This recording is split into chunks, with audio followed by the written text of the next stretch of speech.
Hello, everybody. Um, we are about to get underway with the Sonic 06 15th anniversary showcase. Can you believe it's been 15 years? Believe it's been Yeesh. 15 years since I've basically been living because, this is my life now. This is our lives now. This is Okay. everyone's life, to be fair, yeah. I am excited. It's genuinely amazing to think that it is the 15th anniversary of the 15th anniversary game. Yeah, no, it's 30 years of Sonic. Yeah, so it's crazy to think that this is technically this game when it came out was as far away from the original title as we are to it now. It is absolutely insane. It is a crazy thought to have, just to be like that. No, but we figured within the wake of the Sonic story bracket and whatnot, that just happened to line up here. I think the 15th anniversary is technically tomorrow.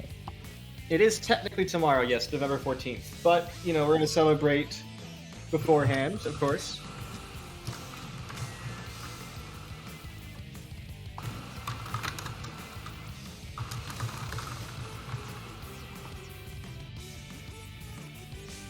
All right.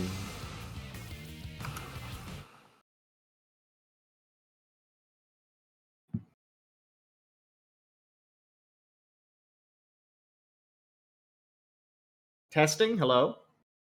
Hello. All right. Hey. My mic's been going Hey. through, right? Just to make sure. Yeah. You If have you been can hear talking, me, yes. if you can hear me, clap twice. Because that's going to work Yeah, great in yeah. the chat. That's going to work great with chat interaction. Yeah, no, that's gonna be wonderful. Okay. I mean, people did it, so hey, No, no, there are we two got some clap. claps. We did get We some got some clap. We did compliments. get some clap. That's really important. Okay, yeah. So yeah, we're just here to show this off and hopefully garner some support Of course, yeah. and and celebrate basically 15 years of this wonderful, wonderful game. Yeah, it is I say, incredible.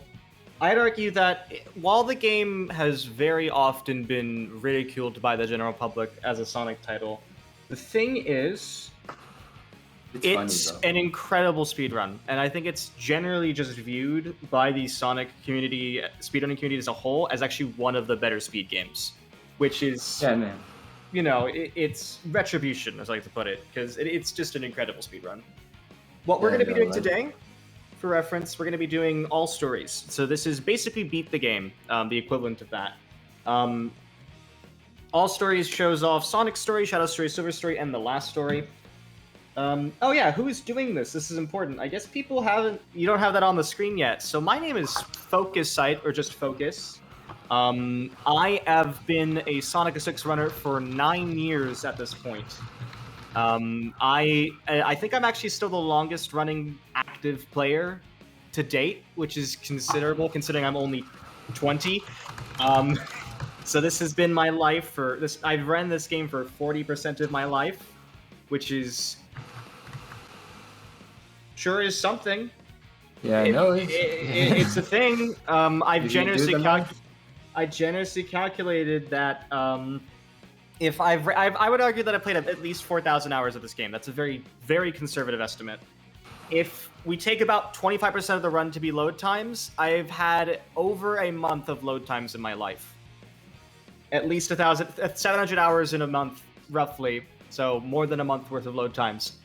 I don't think I'm gonna mess. I don't think that's gonna be a regrettable thing at all. I just, I love this game generally because it's been a passion of mine ever since I started running it at 12, and now I'm here, hopefully showing everyone who has not seen this run before, has not seen this game before, who knows the other Sonic Adventure titles, knows SA1, SA2, and things like the Heroes, Shadow, but hasn't seen 06 because 06, it's really appreciated. It's underran, I'd argue still, especially some of the Yeah, other no. categories we're getting into.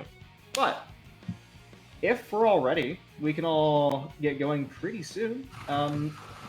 I am ready whenever you are. Okay then. So we're gonna. This is a brand new file. Note that language doesn't matter with O6. You can choose any language. In fact, I make it a joke to people can choose whatever language they want. Italian is the funny language because we're in Italy, Soliana. This is a brand new file. We're going to be saving as we go along because we need to save in order to get the other stories to stick.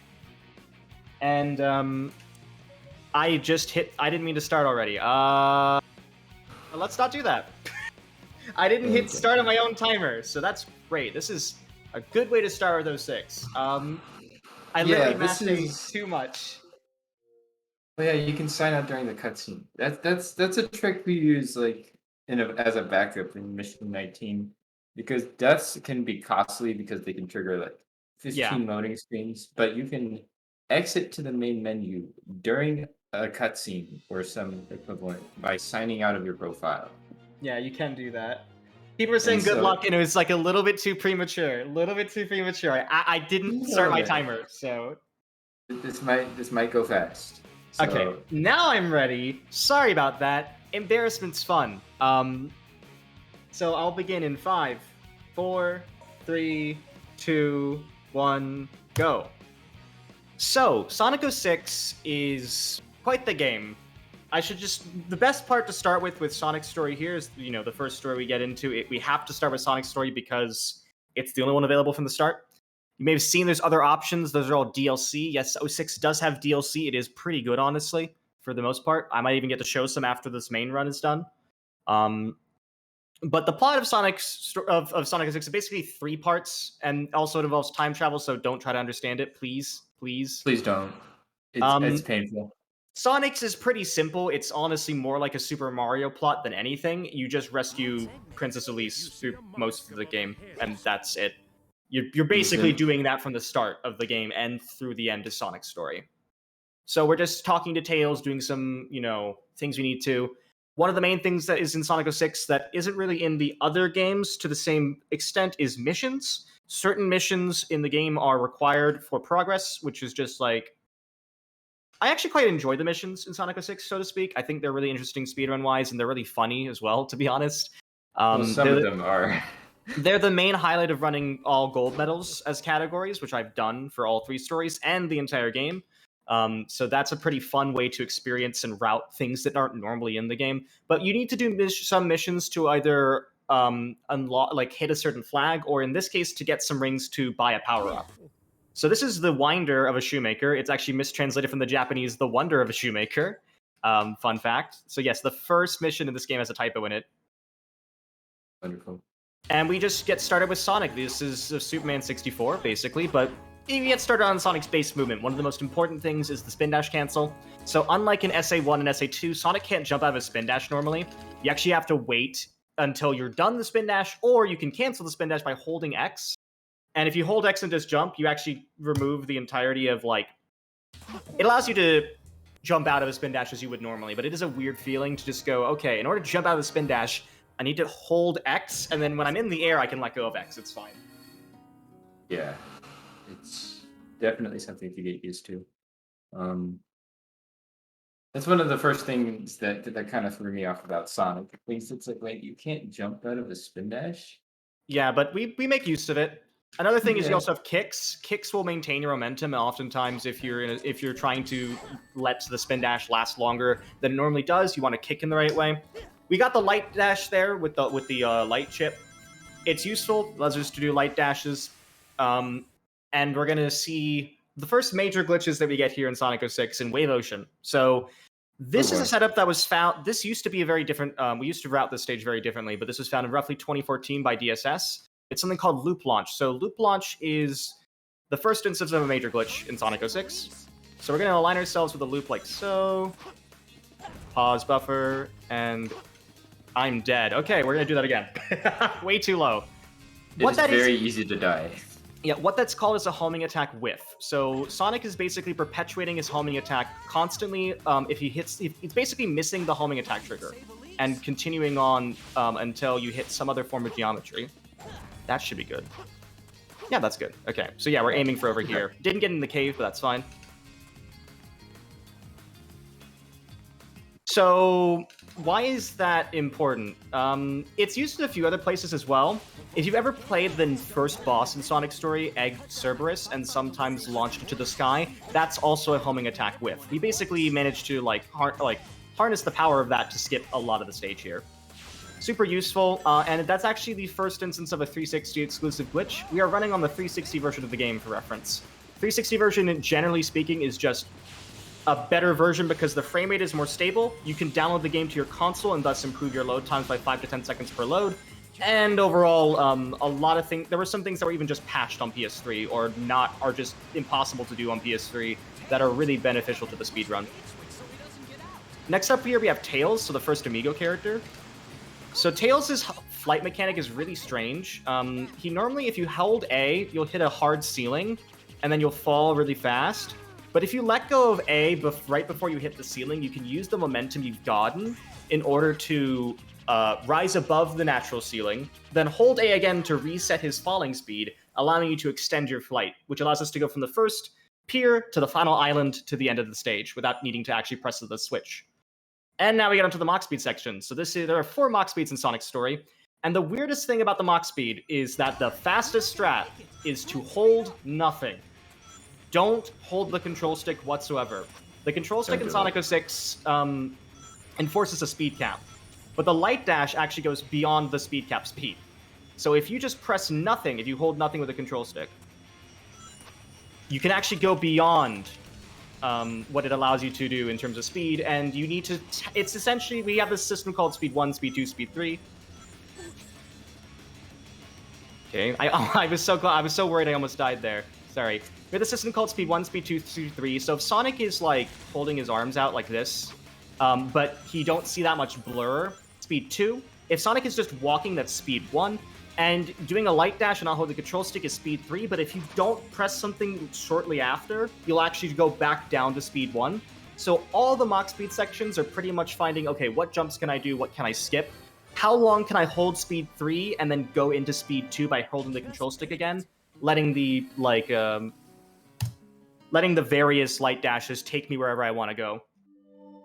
Yeah, they're even nice in casual play since like you get to realign yourself with something, and it's really really useful even as a casual player in later Mach Speed sections like Crisis City and Radical Train, where you need to either take sharp corners or just avoid flying cars and tornadoes and stuff.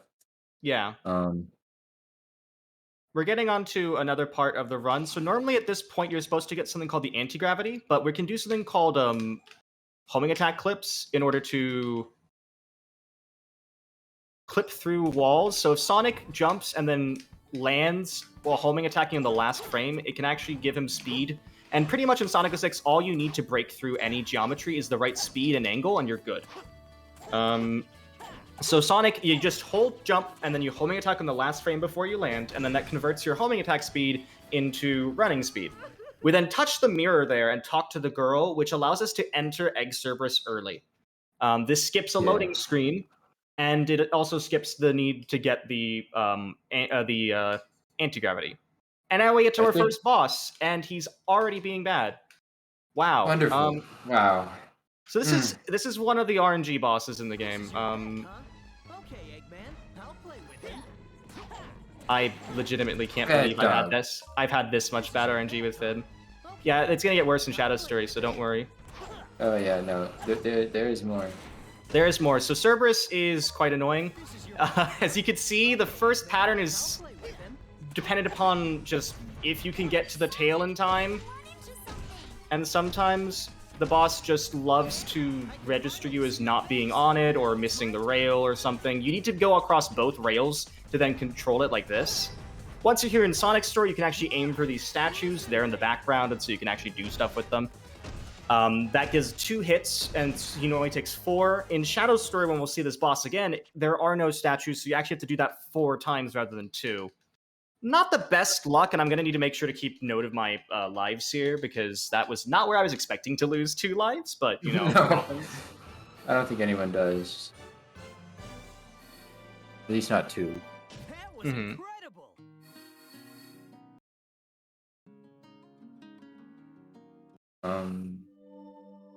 So at this point in the story, we've rescued Princess Elise again, and what else to do besides escape? Because Sonic and Elise are together. It's time to defy the laws of gravity with Orange Shield, because the power of their love, or something like that, allows I them don't to know. walk on sand. So you Free can't texture spin water. dash. You can't spin dash with Elise and Sonic. So the fastest way to get around is actually just a homing attack everywhere. We're taking the route that allows us to get through the stage as fast as possible with pretty much just walking and homing attacking. Another loop launch is up here, so if I shield here, and there we go. That was also Okay. pause bufferless. If you pause buffer in this game, you actually waste about a second in most instances, so if you can do something unbuffered, say it's about a second RTA, and that's pretty good. I'm using yet again the fact that the speed cap is a bit wonky, so if I homing attack into dash panels or light dash into them, sometimes that allows you to go faster than the speed cap can allow. So for instance, in that first dash panel there, I was not holding the control stick at all. Same thing with this Ling Trail here. Just going around and through. And one of the main instances that we need to bring up are S ranks and just ranks in general. There's a reason why I'm getting hit right here. In Sonic 06, the ranking system pretty much works as a three-tier system. There's the score you get in the stage, barely one. I'll take that as a sub-minute. It's not technically because it's just one. It's just a difference of. It's literally just 1 minute flat, but sometimes it renders as 59,999 because of lag. Precision. We'd love to see it. But why we get hit there is because of rings in particular. Rings in that mission, rings in Sonic 06 are very much so one of the main reasons you get an S rank. Every ring, when you collect it, is 10 points, and that contributes to the main score, of course. But if you bring a ring to the end, every ring is 100 points in your ring bonus. So bringing it back the amount of rings we had there was actually going to guarantee us an S rank. The other thing is time bonus, which is a set value that decreases by 40 points per second from the start of the stage. But we're going to get to that later. I need to fight my favorite boy, and we're going to do it in a way that's actually new, or relatively new. So before we used to make Silver go around and stuff, used to make Silver like spin dash around. Or not spin dash, we used to spin dash around and avoid Silver. But instead of doing that, we're actually kind of using his weaknesses. We're spacing ourselves just enough so that he picks up objects and decides to throw them at us. And that allows us to get him when he's right on the ground and picks up something by homing attacking him like that. That's actually faster than the method we used to do before. If you've seen a run from like 2016, or frankly a run from like even like 2019, this is a fairly recent change. Sonic 06 actually has quite a lot of stuff that's been found recently, as we're going to see. And I want to talk a lot about how the game has developed over time, because I kind of been I've been, Oh, you've been here. I don't know what the word is I'm trying to think of. I've been witness to all the change in the game. So given it's the anniversary, I'd love to talk about how I'm trying to concentrate this commentary on how exactly the run has changed since, well, conception. Yeah, I think coming up, we're going to hit one of the funny side quests again. Actually, a We gauntlet of love this side quests. mission. Sonic's story, the reason why Sonic's story is the longest of the main three is because Sonic story generally, generally speaking, Sonic's story is the most tight in terms of sequence. There are few, if any, sequence breaks in Sonic's story in terms of missions or other things. We're going to see that is not very much not the case in the other two stories. But in Sonic's story, pretty much every mission that is required, you have to do. There is a way to skip mission 1. It is asinine and not worth doing, and it doesn't save enough time to be worthwhile. It's funny. Guess that's my about time. Right ends. I have faith. Like 1, 3. It's already happened. You shouldn't do that at 1449. Oh, 1, 4, 4, 9. I had too much faith, but it's fine. 1, 3s are hard to come by. It is hard to come by. Also, Yeah. there's something really interesting about Sonic 06 when it comes to load screen inputs. So I'm holding X at the moment and holding back. What that's going to allow you to do is because normally when you talk to NPCs, it's the X button, but if I do this, I can spin dash instead. Because I'm holding and charging on the screen, it doesn't register as the same input on the first frame, and therefore I can do that a little bit faster. That will come in handy in other stories as well, and in Sonic's story, actually. We're going to see that first frame inputs are useful throughout the run. So while these loading screens might appear to be useless, there are a lot of them, and it's 25% of the run. there are actually some uses to them and some pretty interesting things you want to do on them.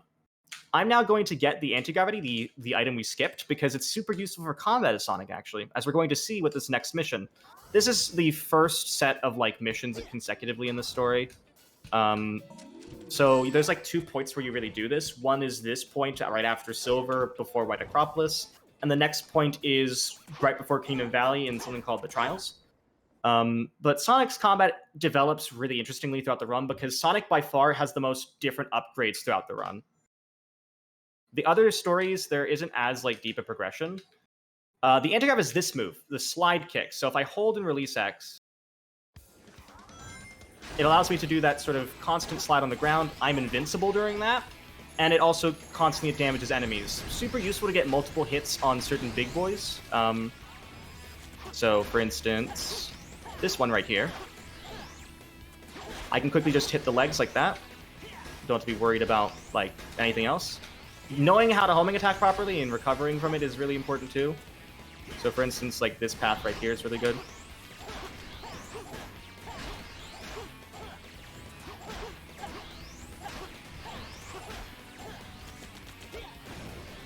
It's okay, I kind of missed where the last enemy there was.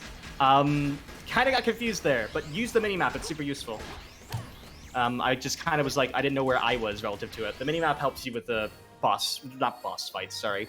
Like combat missions like this. Quite useful. That was incredible. Yeah.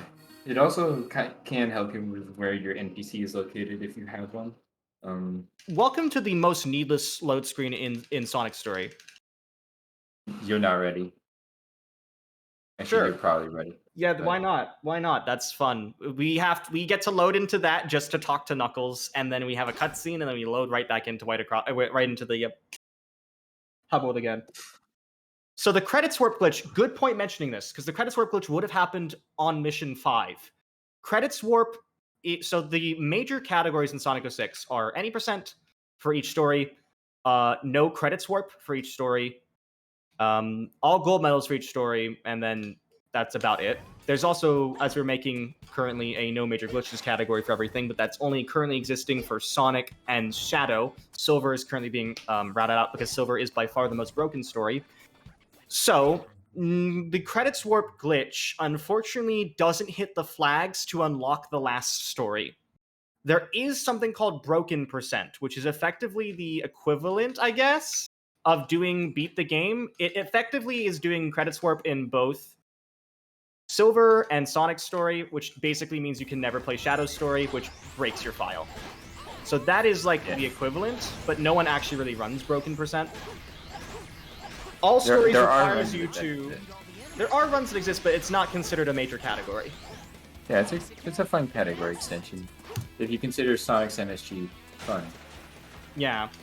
So we don't do credits warp at all in all stories because we just literally cannot complete every story if we were to do credits warp. Even if you were to wait to unlock Shadow, which by the way, you can only do in Sonic's story. If you get to the point where you meet Shadow in Silver's story, doesn't unlock him.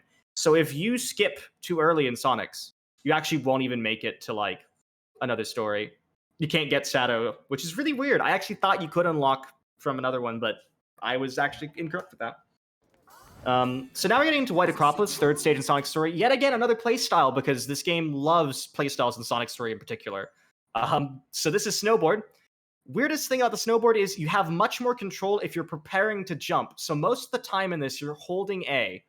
It just gives you a significantly smoother experience, means Sonic doesn't lock up as much, and it leads to our next thing, which is speed cap glitches. So I'm going to jump early, and it's stored the jump into my board now, as well as here. This is known as Shara speed. The jumps are just a burst of speed that's like limited, but because of us canceling with a jump early, we're able to conserve that speed into our regular board movement, which leads to, okay. I'm sorry, I had to take that smooth because I was worried about getting hit twice there. I am surprised I lived. I am surprised. But yeah, Shara speed How are is you alive? Shara's speed is... I know, right? But anyhow, Shara's speed is super useful, and these board tricks are useful because of the fact that it makes it possible to get through that section significantly quicker. I'm now About 15 holding the A seconds. button I'm now holding the A button to break out of this next start. This is a frame. This is those first frame inputs so you could do on load screens. And I'm going to do something here called M speed. If you've ever played Sonic Unleashed, it's the similar sort of premise. There is a direction between like Sonic walking and Sonic standing still, where Sonic can actually maintain momentum while turning. And you can do that by kicking as well to preserve momentum further. It's really precise. It's a very precise sort of adjustment, and it's not really necessary, but it's useful to have just in case you want to like optimize things slightly. Because yet again, that allows you to actually avoid the speed cap. So I was able to spin dash into a dash panel, go faster than I could if I was holding the control stick, and maintain that and control it slightly by, you know, what's the word? By using M speed, by basically like adjusting really slightly with like the dead zone of the 360 controller. Pretty neat. Again, not like a requirement or necessary. Anyways, we're in hell now. We're in the future. It's also hell. Don't question it. This is 20XX, the Sonic edition. So, Crisis City, we start with yet another snowboard section, and I'd argue this has a harder snowboard speed up, because again, the whole points with these speed cap glitches is that you're canceling the jump somewhere. Sometimes it's very difficult to cancel that jump really effectively. This first one's easy. It's the second one over here, and I'm honestly expecting to die. We'll see how this goes. So I hold back. That was slow, but we technically got it, so speed is definitely slower than normal, than like the normal speed cap, but it's faster than normal, but it's definitely slower than a usual speed cap. I play that very safe. I need to be careful not to die here, though, because if I hit the... never mind. That corrects it, for reference. So it's now been corrected, the speed cap glitch. I think I like adjusted it back a little bit. A little bit. I think you can speed cap off the half pipe. There needs to be more experimentation done. That's like not exactly a strat you want to do. You can also die at the end and make it look like you're going to die, and then you don't die because you hit the load zone. So that was really scary, though, because you only have 3 seconds before that actually fades away. We do actually abuse that later in Shadow Story, but it is a thing that can save your butt in Sonic Story, as pictured. So that's a rail shootback. There are many theories about why that works. One of the theories that Liam brings up is that it actually is the game basically putting you into a safe point. If it doesn't know where exactly it wants you to go, when you homing attack at a certain point of that rail, it's going to shoot you into the middle of the rail section, wherever rail section you are. I did that slightly early, so it was a much higher rail section than I wanted to hit. Just going to jump around like this. Yes, the whole city is on fire. Thank you for noticing. So a lot of the time here in Sonic's story, the movement is key. So knowing exactly how to optimize certain things. For instance, homing attacking on that rail early allows me to do that rail shootout, a homing attack whiff into the spring, which is a little bit faster. Knowing when to spin dash, knowing when to kick exactly. So for instance, going to my left and immediately kicking.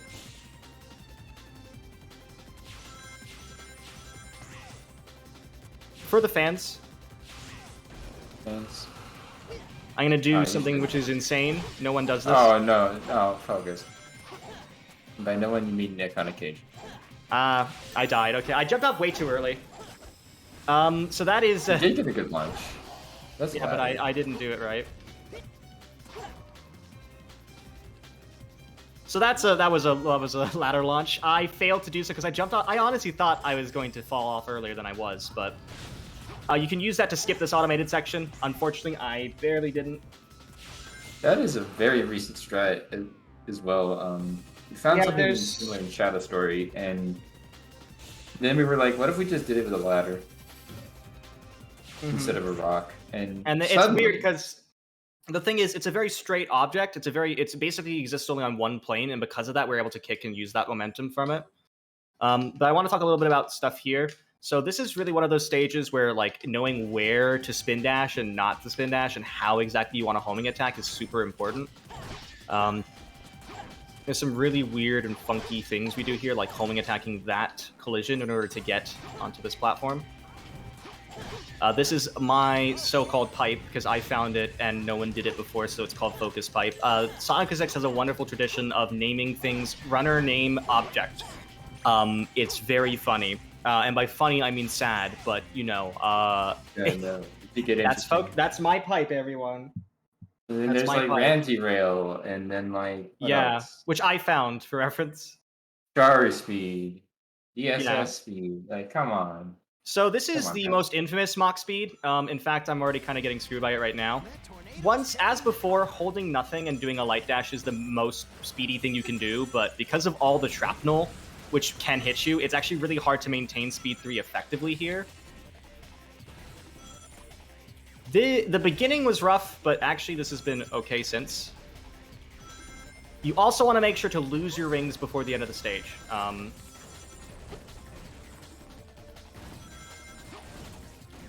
I didn't do that. Oh well. So, 333 is okay, but I'm definitely going to S rank, unfortunately, because I didn't get hit. Yeah, what a shame. Yeah. The cars are really strange, and sometimes when you want them to hit you, they don't. When you don't want them to hit you, they do, and you know that's Sonic 06 for you. You just get clipped by a random tire, just hurtling through the air, and it's like, well, guess I'll die. Basically. So yeah, that is Crisis City. And at this point, we actually unlock Shadow. So we have both the other stories available at our disposal, but we are not going to play them just because of the fact that Already here. yeah, we're already in Sonic Story. We would have to repeat these load screens if we want to go out, because there's actually a lot of sections in the game where you actually do play as a character from another story in that story. So the one weird thing about that, and we're going to get to when we get to Silver's story, is that they actually maintain the same power-ups as they have in whatever save file you have. Also, this is a nice little frame breakout right there to get increased speed on the dash panel from the light dash. Same method as before. We're breaking the speed cap, so we don't hold the control stick. Flame Core is by far one of the most like technical movement-based stages, I'd argue, in Sonic's story. That's fair. So we do a lot of really tight jumps like that. We can clip through this door by just homing attacking. I'm gonna wait to jump on top of here, jump over, and did not get that. That was weird. I thought I would. Huh. Strange. Sonic's homing attack range is much longer than it seems to be. You might think that sometimes you won't make it here, but you definitely will. Unlike many of the other adventure titles, you have like 9,000 years of invincibility, and I'm not sure why. You shouldn't have said that. Oh no. You shouldn't have said it at that point. Come on, Lab. You have like 4 Oh no. Let's just move on, okay? A whole 4 seconds. Anyways. 50. But I meant That's the okay. invincibility, but it's fine.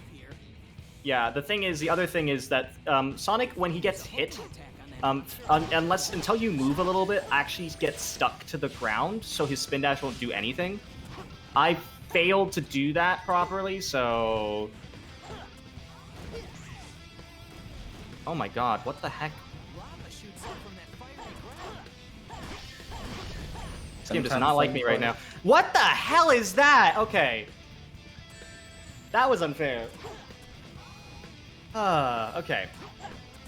Calm thoughts. Sonic's story. This is arguably. While I said this is one of the most technical stages, it's also one of my least favorite. Importantly, You are not alone. Flame Core is absolute. It's a pain to speedrun, but sometimes some of the things you can do in New Game Plus-ish categories are really cool. But but in a New Game context, this is a rough stage. definitely this is rough. Thankfully, it's only about halfway through the run. And I would argue that it's the worst stage across every story. But we're now back to the point we're going to do this, and I have not learned from my lessons, so I'm going to still do Lava Boost. I kind of cut it out early there, but I think that was for the best, because I don't think I would have made it otherwise. You want to make it up to this platform here. Yeah.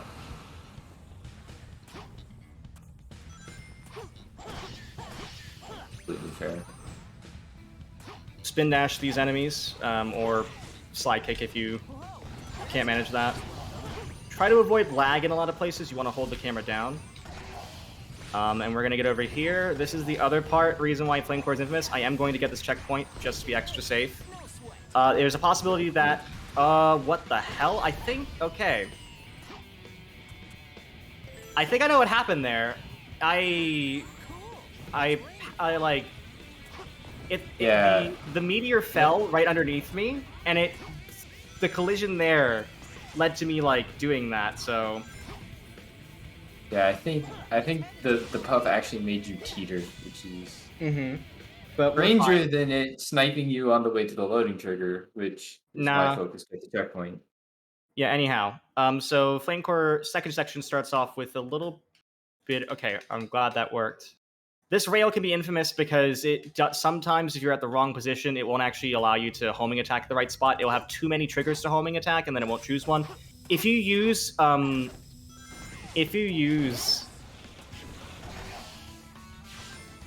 anti-gravity on the sides of like a vertical surface like that, you're actually going to reset Sonic to the normal of the stage, and that actually allows you to force yourself through there and skip a bunch of stuff. It's a And now we're here tilted is surface. Knuckles. So Knuckles is a pretty, well, honest. I think he's a pretty crummy playstyle in this game. He's not very fun to play, but we do get to skip all of Sonic because of this clip.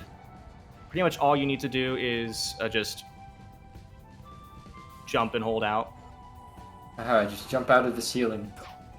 Because, again, very it's right nice. speed, right geometry, right angle. You can just clip through anything. I get hit to avoid the S rank, and there you go. That's Flame Core Sonic done. You may have noticed that we actually are playable on the results screen. That's going to come in handy later. But it's always fun. Yeah, so have a it's a really interesting point, though, to make. The reason why that occurs is because in Sonic's story, or in any story, if you finish the stage as a character that isn't the initial character you load in as, even if it's the same actual character, so if you do a character swap at all, and then load, and then don't hit a checkpoint, the game doesn't know what to do when you actually get to the results screen, because the game wants to respawn you as the initial character, and you're not the initial character, so you get to play on the results screen. I'm going to ask you I'm just going to need to concentrate here, Lab, because this is a very annoying boss. Oh yeah. Iblis Phase 2 is quite frustrating, and I have not done well with it. So normally you're supposed to hit those 3 orbs at the front and attract Iblis as this baby Iblis to come to you and do all that. Instead of doing that, I'm going to edge myself off of this platform. 1, 2, 3. There we go. And essentially use my spin dash momentum in my kick to go through the platform as his eye comes through. His eye is the weakness, and that allows us to actually hit him early. There is a strange thing with this boss fight, though. So if you fail this, you lose about 40 seconds minimum. Okay. 1, 2, 3. Okay, that's good. 2 for 2 right now. It's not fun when you're Yeah. trying to so, practice this trick at first, and then you just end up losing minutes almost. You're not really selling the game well, are you? I know, but it's always nice to see creative ways to hit a boss. Like normally you have to go all the way over there and hit his eye. 1. Like, well, There we go. That's 3 for 3. All of that fast Iblis done. It's Nice. even stranger. This isn't the end of the strangeness with Iblis Phase 2, my friend. We're going to It see always that later gets- on. it only gets better. So, we're not done the boss, of course. The final hit is... There is a way to get to Iblis early and finish the boss like 9 seconds earlier, but it's one of the most risky things to do in the game. Other people will convince you that it is consistent. It is not. I don't think it is. There is a way essentially that you can use damage boosting and picking up a ring and everything in order to get over there as Iblis is going to get in the ground from this light. And you can remember that I had mentioned earlier that anti-gravity is invincible. That includes on lava. Anti-gravity is invincible on lava. So if you anti-grav on lava, even if you don't have invincibility frames, you're actually still going to survive up until the point the anti-gravity is over. So you can use that advantage to allow yourselves to get there and actually hit him in the eye before he actually even has to go around like this. It's not consistent, though, and it's a lot of stress, I find, so I don't do it. But there we go, Iblis Phase 2. Actually, a pretty smooth Iblis Phase 2. Honestly, Iblis Phase 2 is... I'm actually not that upset that we lost time at Flame Core, because I basically lost the amount of time I would have expected to lose at Iblis Phase 2. So, There you go. That was incredible. So yeah, we had an S rank here. Certain stages of unavoidable S ranks, Iblis is one of them. lot Most of the bosses, bosses. in fact, are pretty much automatic S ranks, as we're going to see, because the time bonus is just so high. They really expect you to take forever on them. But Mhm. we have our ways. We have our ways. Yeah. So up next is Radical Train, because once again, we're back to the past, which is the present, from the future. So we're here now in New City, the cool place to be, and we're gonna get the Bounce Bracelet, which is the next major upgrade of Sonic. This I think is still. I don't think you can technically skip this either. I forget if it is No, you technically can't. skippable, You- but You cannot. You must actually purchase the bounce bracelet, or else the portal to Radical Train will not be active, thus soft locking the game. yeah. So I just did something called It- Building Clip there. Building Clip is really funny because it's like really precise and stuff. But if you do it, you do save 2 seconds. So you know it's neat. Not that bad. I've tried it. Mm-hmm. Radical Train now. This is a stage we're going to get a fair amount of lives, so I'm actually pretty happy with that, generally speaking. You get 2 for free. So yeah, the very beginning here, we get on this rail. One thing I've failed to mention about rails so far is that there's actually a rhythm to actually speeding up on them. You may see that I'm doing a single twirl. What I'm actually doing is pressing X 3 times. So there is a defined, like time frame in the game for the like cooldown that you get from pressing the X button for a speed up. It's actually not the same as the animation. So if you press Yeah. the button like 3 times in one spin in a very particular way, so at the very beginning, center the way through, right near the end, that's the optimal way to speed up on rails. It's very weird, but it makes a lot of sense when you get a feel for it. So the rhythm's sort of like 1, 2, 3, 1, 2, 3. I'll do it when I get to this next rail and just show off what I mean. So like here, This- I'm 1, 2, 3, 1, 2, 3. Exactly like that. Synced as you'd expect. This actually applies to everyone in the game except for Tails, which has probably about half the speed. I think If you that's do press incorrect. too fast- Omega also doesn't have that. Oh yeah, Omega doesn't have that either. Either that or he has negative acceleration. Yeah. Or both. So there are there are at least the 3 major characters we go on rails with anyways are Shadow, Silver, or Shadow, Blaze, and Sonic. All of them have the same rhythm, fortunately. We're now going Yeah. into the next Mach Speed section. This is a really funky one. There is, in fact, a train. In order to avoid a jump panel section here, I move around like that and avoid getting hit. Nice. That skips having to do a few different like quick time events, if you will. I guess those are quick time events. I never really thought about it as them because there's no prompt, but you know, it's a quick time event, the jumps. Again, It's trying an where you invite. can to use speed 3, i.e. light dash without holding the control stick. Couldn't do that much there, but definitely a pretty solid Radical Train. 146 without any resets or deaths. I wouldn't complain about 146 at all. No. Any tricks that risk soft locking the game if you fail them? No, not many, to be honest. You crashed the There- game in Radical Train. No, But Crash the game. soft Yeah, lock? no, I don't think that's not common. At least that's another goal, Yeah. by the way. At least in my all story splits. Nice. So this next boss is one of the ones I struggle with, I have to admit. Endless Phase 2 is the other one in Sonic Story. But Egg Genesis is a really weird boss. If you don't mind, I'm just going to go ahead and explain as I do this. The first thing we start off with is Rock Launch, which is the same sort of stuff we saw with the ladder. This game has weird physics on the kick, and it can allow you to launch yourself up on this rock by just kicking in the right way and getting on top of the boss early. At this point, we want to align ourselves like so. 1, 2, 3, 4. Gonna get hit in the air, and then I want to get a ring. I'm gonna wait here, jump up.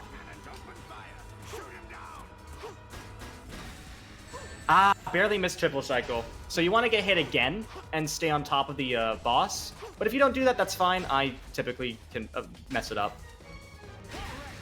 And if that happens, you can also do that, I guess. Try to get back on top. Yeah, I know. I did hit it once, so I'll take that as like a small victory. Oh, okay. Try a rock launch one more time, third time's the charm, maybe? Maybe even more? A small note, you are not normally supposed to hit it from the underside as Sonic. However, as Silver, you go through the same boss and you throw objects at it from under it. So Yeah, they didn't change yes, the they just behavior forgot to- between bosses. So this is actually, when we hit it from underneath, that's not the intended way to beat the boss.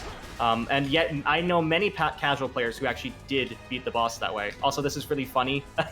I love that if you rock launch there, the boss will go up with you instead of going down.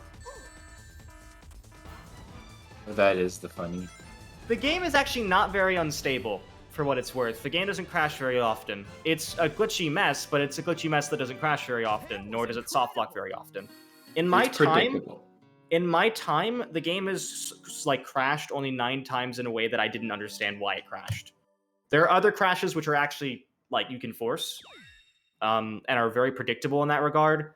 The game actually is a lot less like destructively broken than people think it is. It is a glitchy mess. Don't get me wrong. I mean, you've seen that so far, and there's still more to come. But in terms of stability, like it's actually okay. It typically tends to be okay. And now you have the princess that you rescued from another castle to walk on some more not retextured water this time. Otherwise known as water. This is a really interesting stage because the S rank avoidance strategies are really funky. We're going to try to avoid getting many rings in this section. And most of the time that's involves like skewing yourself on certain automated parts. Like I just did, I held up left going into the stage, and that actually made me avoid the first rings that I'd otherwise get. Unfortunately, I kind of got all those rings. These flowers are just retextured springs. They're also death traps. As we can see from Okay. that, that's what exactly I was hoping not to get. That is the thing. It is a frame perfect trick that you don't want to get.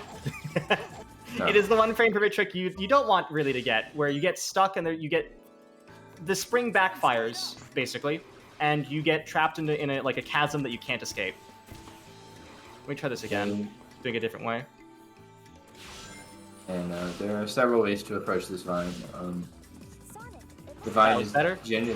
generally considered unapproachable. It doesn't like to be approached.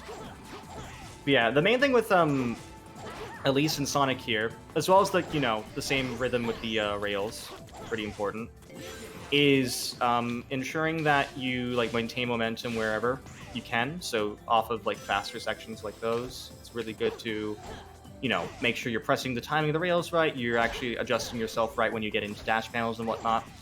One of the things that Sonic and Elise can do that we couldn't show off earlier because we skipped the anti-gravity is actually use the slide kick. And yet again, we can use that to clip out of bounds, specifically here. I'm not holding anything. I'm then going to let go of X now. 1, 2, 3, 4. I'm going to tap right. Hopefully land onto a dash panel and finish the stage. Ah, there we go. Not bad. We can I mean, the thing happened, but frankly, I don't mind. It happens sometimes. I mean, teach by example, right? Something Yeah. like that. I don't know. Anyways, so the anti-gravity also allows us to instantly get onto walking speed as Sonic and Elise, which is really weird. So I instantly do that. Did a little bit of a decap mechanic breaking there. And I'm just going around like this, lowering the camera because this is a very laggy section, and so getting through this section, at least with that, is easier, less lag. Oddly enough, this section is not as laggy, so you don't actually want to do that. Gonna go underneath this area here. And finish the stage like that.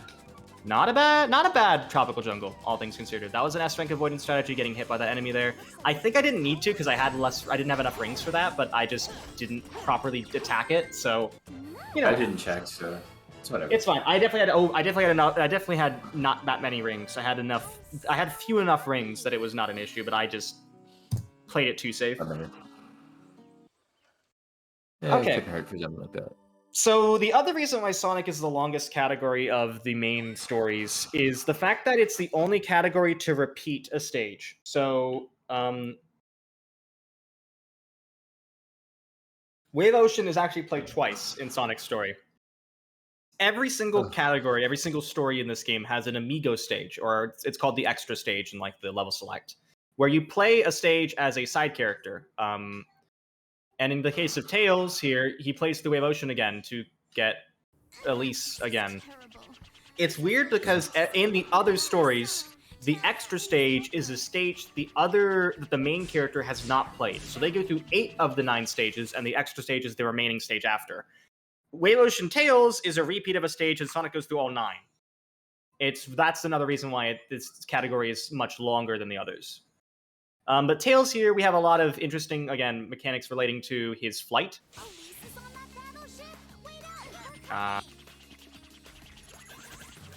I'll take that. I mean, that's not exactly what I wanted, but I wanted to get over there. I was a little bit too far to the right, I could tell.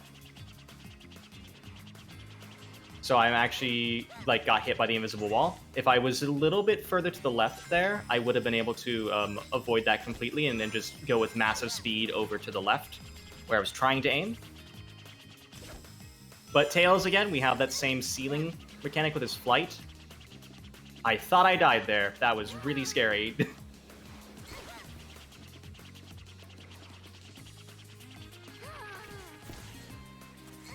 So it's very weird. This sort of Tails' stages are honestly, it's the one part of Sonic's run where I usually get a feel if it goes wrong or bad, or good or bad or not. But there's a lot of minutiae with Tails in particular. Yeah, no, this is holding probably... A here, for instance, and then knowing how exactly to manipulate the ceiling is really important. So tapping A at certain points, down to here, letting go. I knew I was too late there. Get on top of this and finish the stage, and that wasn't very good, but not bad. I mean, we got through it.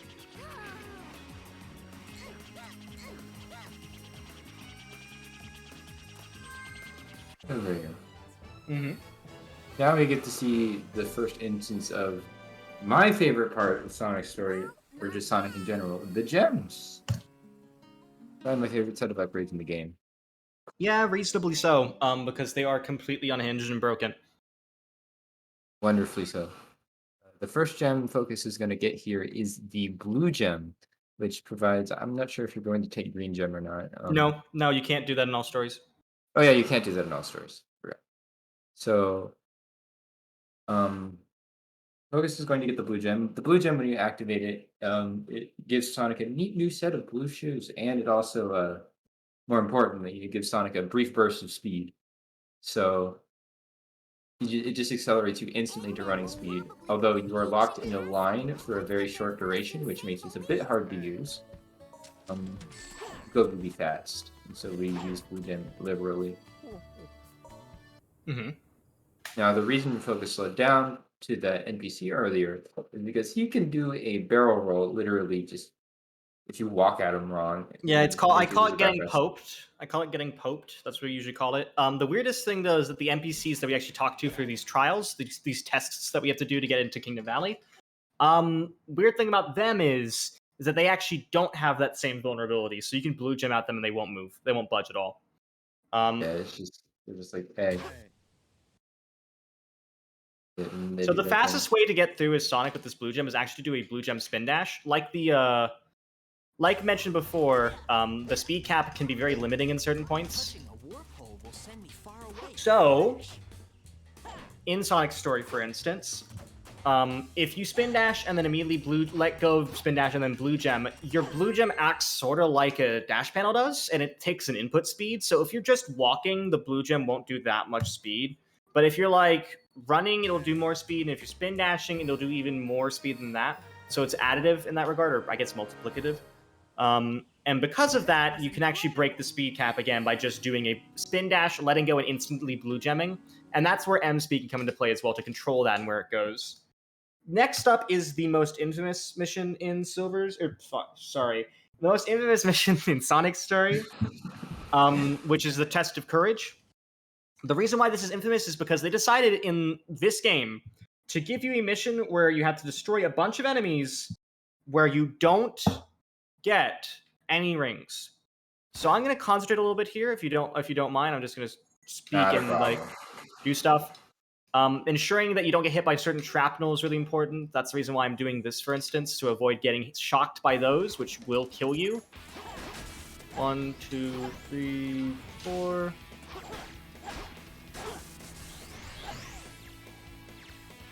Come on. That is called White Jump, or White Bounce. That allows you to skip the spring section a little bit faster than normal.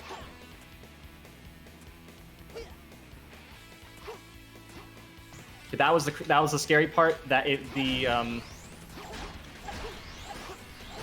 the bounce bracelet recovery is sometimes vulnerable. So you want to make sure that you aren't in the vulnerable state of the bounce bracelet recovery or your homing attack recovery, because that can kill you there. I played that fairly safe, to be honest. But I didn't want to die this late into a run that's already had a bunch of deaths at Flame Core.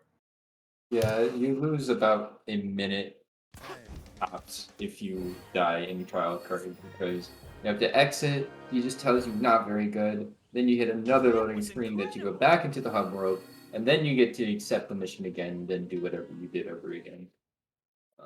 So yes, I also want to mention someone in the chat. Someone in the chat mentioned that this was an oversight. It actually wasn't.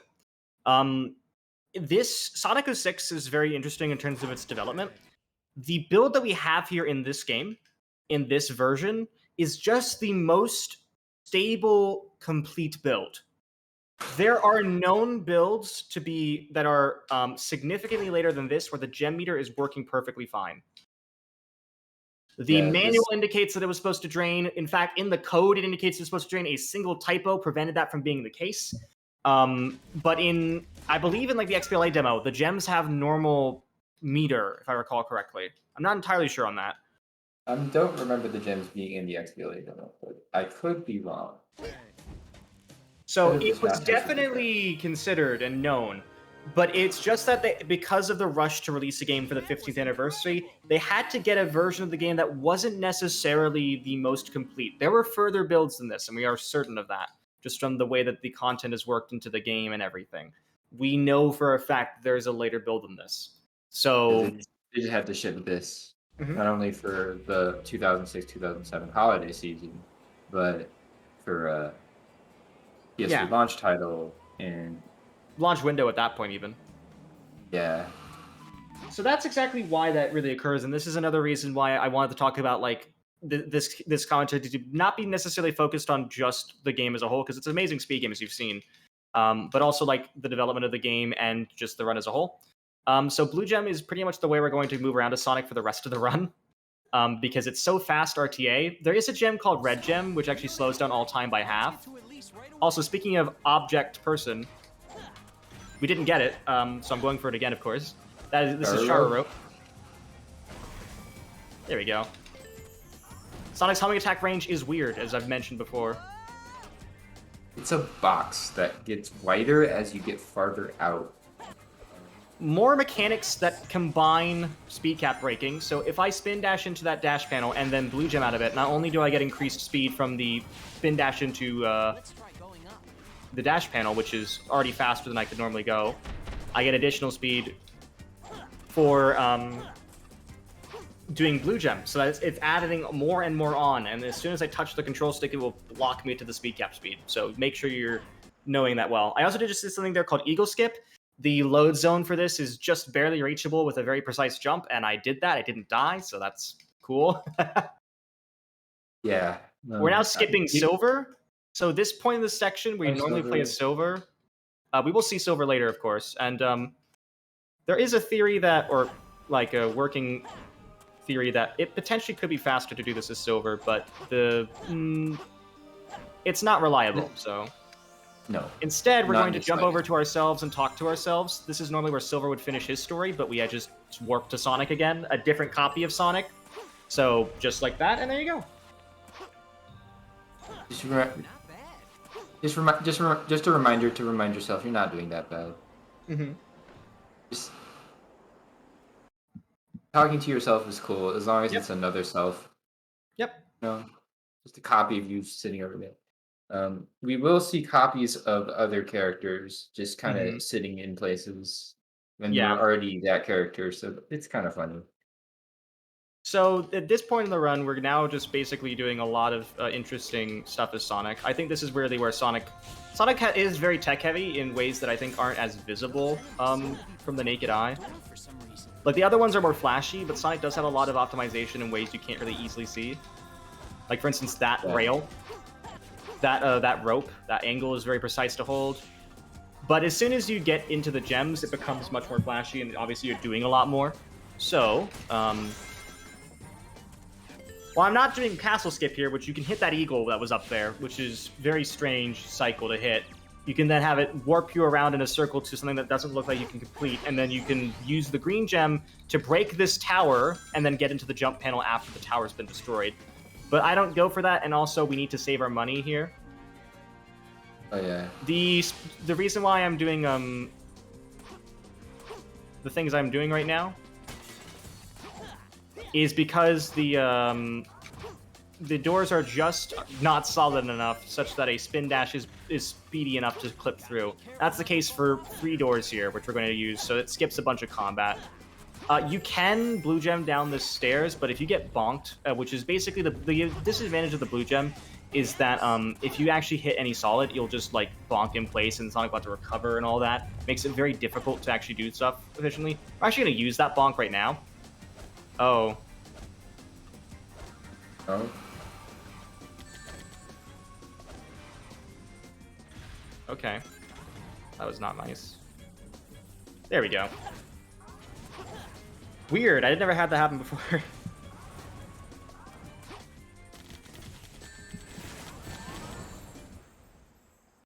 Well, what's supposed to happen is you just kind of slip through the door, but that's kind of strange. So what happened is the spin dash itself allows us to increase our blue gem speed, but the blue gem speed is fast enough such that we're actually pushed through the door when we bonk, and that means that we can skip a lot of that section. I failed the setup the first time because I was holding the control stick, I think, or my angle was wrong, one of the two. And now we're getting to the final Mach speed, the most beautiful Mach speed also as well. Kingdom Valley is really beautiful, but there's actually not much we do. There's a really nice jump I just did there earlier. So there's normally a jump panel section where you have to like wait for things and then you land on the side of the wall again. Thing is, the side of the wall's already got collision, so you can jump from there above the jump panels and just go to the end of the stage that, or just, you know, skip all this stuff. And that is Kingdom Valley pretty much. So we only have a little bit left of Sonic's story, and then we got 2 other stories left to do, and then last story, which is just like a cherry on top. Kingdom Valley, pretty fun stage to do in no credits warp. I'd argue it's the hardest stage to do in all gold medals for Sonic. Very, very long, very lengthy, very difficult stage. You even have a Mach speed section with silver medals. You can't restart and go back for it because you need the S rank. Yes. Nice and shiny collectibles you can pick up along the way. Mhm. There are 10 of them in every stage. Collect them all and win a prize. Or something like that. Yeah, I think that's how that works.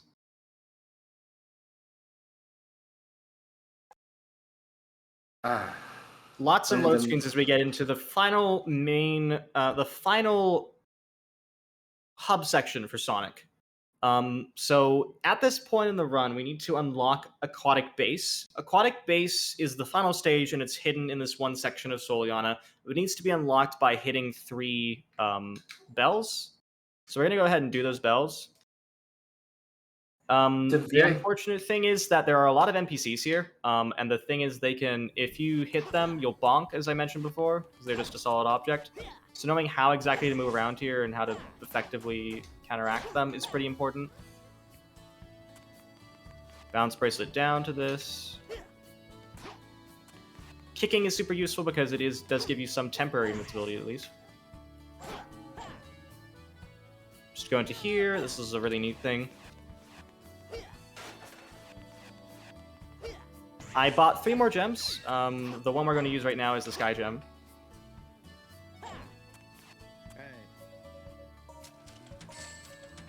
Okay. Did not work as I wanted it to. That's okay. So the Sky Gem is actually a gem that you throw, and you'll land wherever it actually like lands. So it'll launch you towards that. But if you get pushed by any like collision like that, it actually means you won't actually get the momentum you want.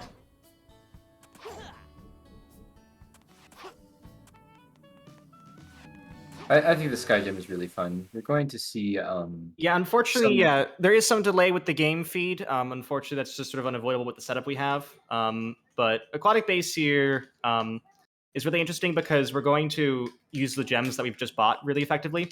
White gem allows us to do exactly what we started off with before Egg Cerberus. That same homing attack clip can now just be done by the white gem, which is just a homing attack.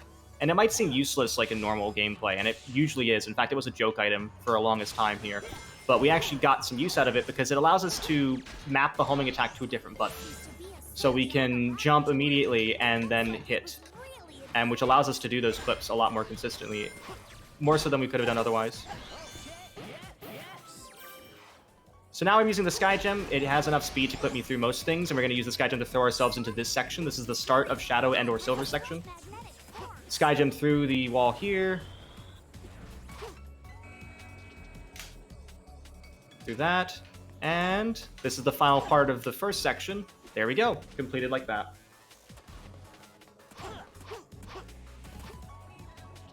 You know, yeah, this is where Sonic really turns up with the use of the Sky Gem.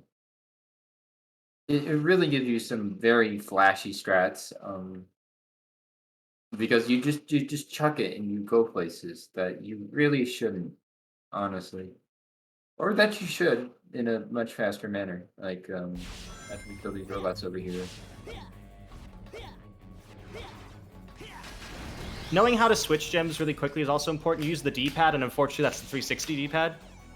Unfortunately, the Death Taco had no plans to be used like this, but we persevered.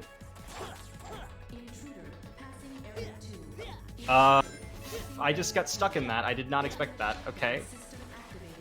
There is a way to skip Knuckles here. It involves really precise Sky Gem throws that will kill you otherwise if you don't get them.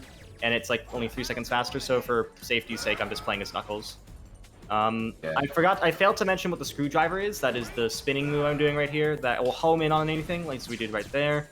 And which allows us to finish that section earlier, but it also just gives him a nice burst of speed. Homing attack like that. Oh, come on. Thank you. Go through here. Avoid lag by hitting this one instead. Go through like that. And then we're going to blue gem through this section, pretty much avoiding getting hit wherever possible. Walls are your greatest enemy in aquatic base. It is very easy to just take a corner too tight or too wide with the blue gem and just run into a wall and lose 2 seconds immediately. Yeah, but that being said, though, this is a very tight aquatic base. Pretty smooth, all things considered. Yeah, not gonna lie, that was pretty good. Alrighty, so with that, we are almost done Sonic's story. We have only one more boss left after this, and it is a very quick boss if I do this correctly. Thrust increasing. Anyways, I realized that it doesn't work as well because they were slightly desynced. God damn it. I was perfectly timed on my end, promise. I believe you. So this is Egg Wyvern, and if I'm just going to do this, we'll explain it as soon as Sonic's story is over. So, switch to Sky Gem.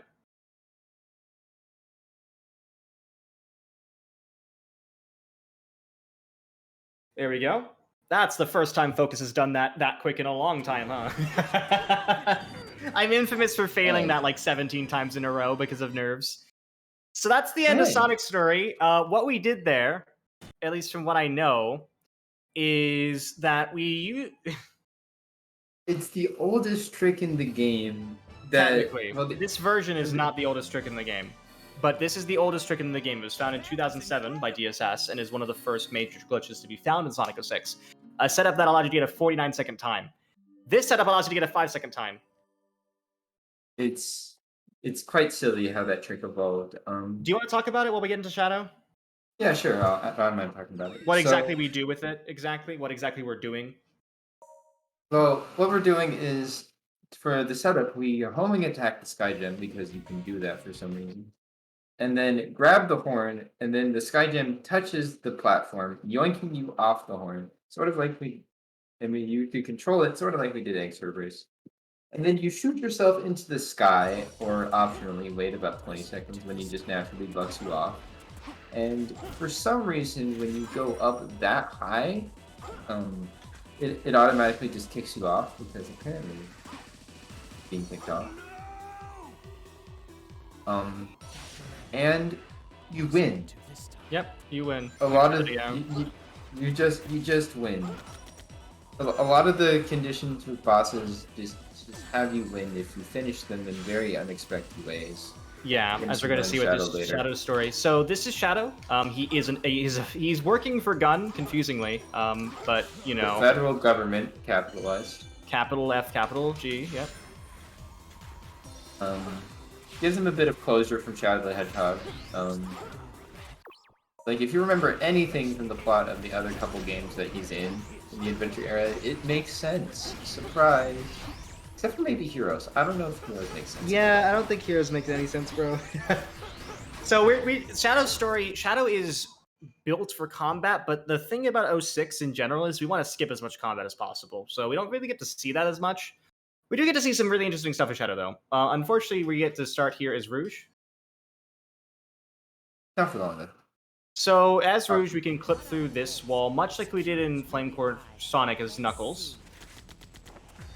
So we go around like this. Here, there you go. I'm going to avoid this checkpoint deliberately, and the reason why for that will become apparent soon. But first, I need to aim at all of these towers and shoot at them. The lights, the ones with the lights on them. This is sort of where Shadow's gimmick comes in. It's not so much as combat, and it is also the vehicles he do this. So this is the first of 4 that we're going to be seeing throughout the run. We're going to see this again in 20XX, or rather Crisis City. But So- you can just use this as a turret and rotate it in order to destroy these searchlights, which just lets you win. So for reference, what I just did there was result skip. So I mentioned before in Flame Core Sonic that we are able to play on the results screen should we're able to play on the results screen should we swap characters and not hit a checkpoint. At that point in this stage, because this stage doesn't end at a goal ring, it's very unique. It will then spawn a bunch of stuff around you, including potential text boxes. If you hit a text box and it like does the animation where it finishes, it will actually also despawn the results screen, and you'll be finished just like that. Bad Cerberus to start, but I don't mind because it's Cerberus. That does. This is even worse than in Sonic's story because the start, you just literally can't get to the start and have him actually hit you most of the time. Yeah, he has to sort of just slow down and start sniffing the Yeah. ground. It's probably the most stable pattern you can get. hmm It is But, possible to make that, but it's just... So yeah, the patterns are a lot harder and a lot tougher for Shadow here, especially because the, as you can see from what I'm demonstrating right now, sometimes Cerberus doesn't like to function. Where sometimes you definitely have aimed towards the horn, but the game will be like, you definitely didn't touch the horn. And yeah, a little bit of a funny...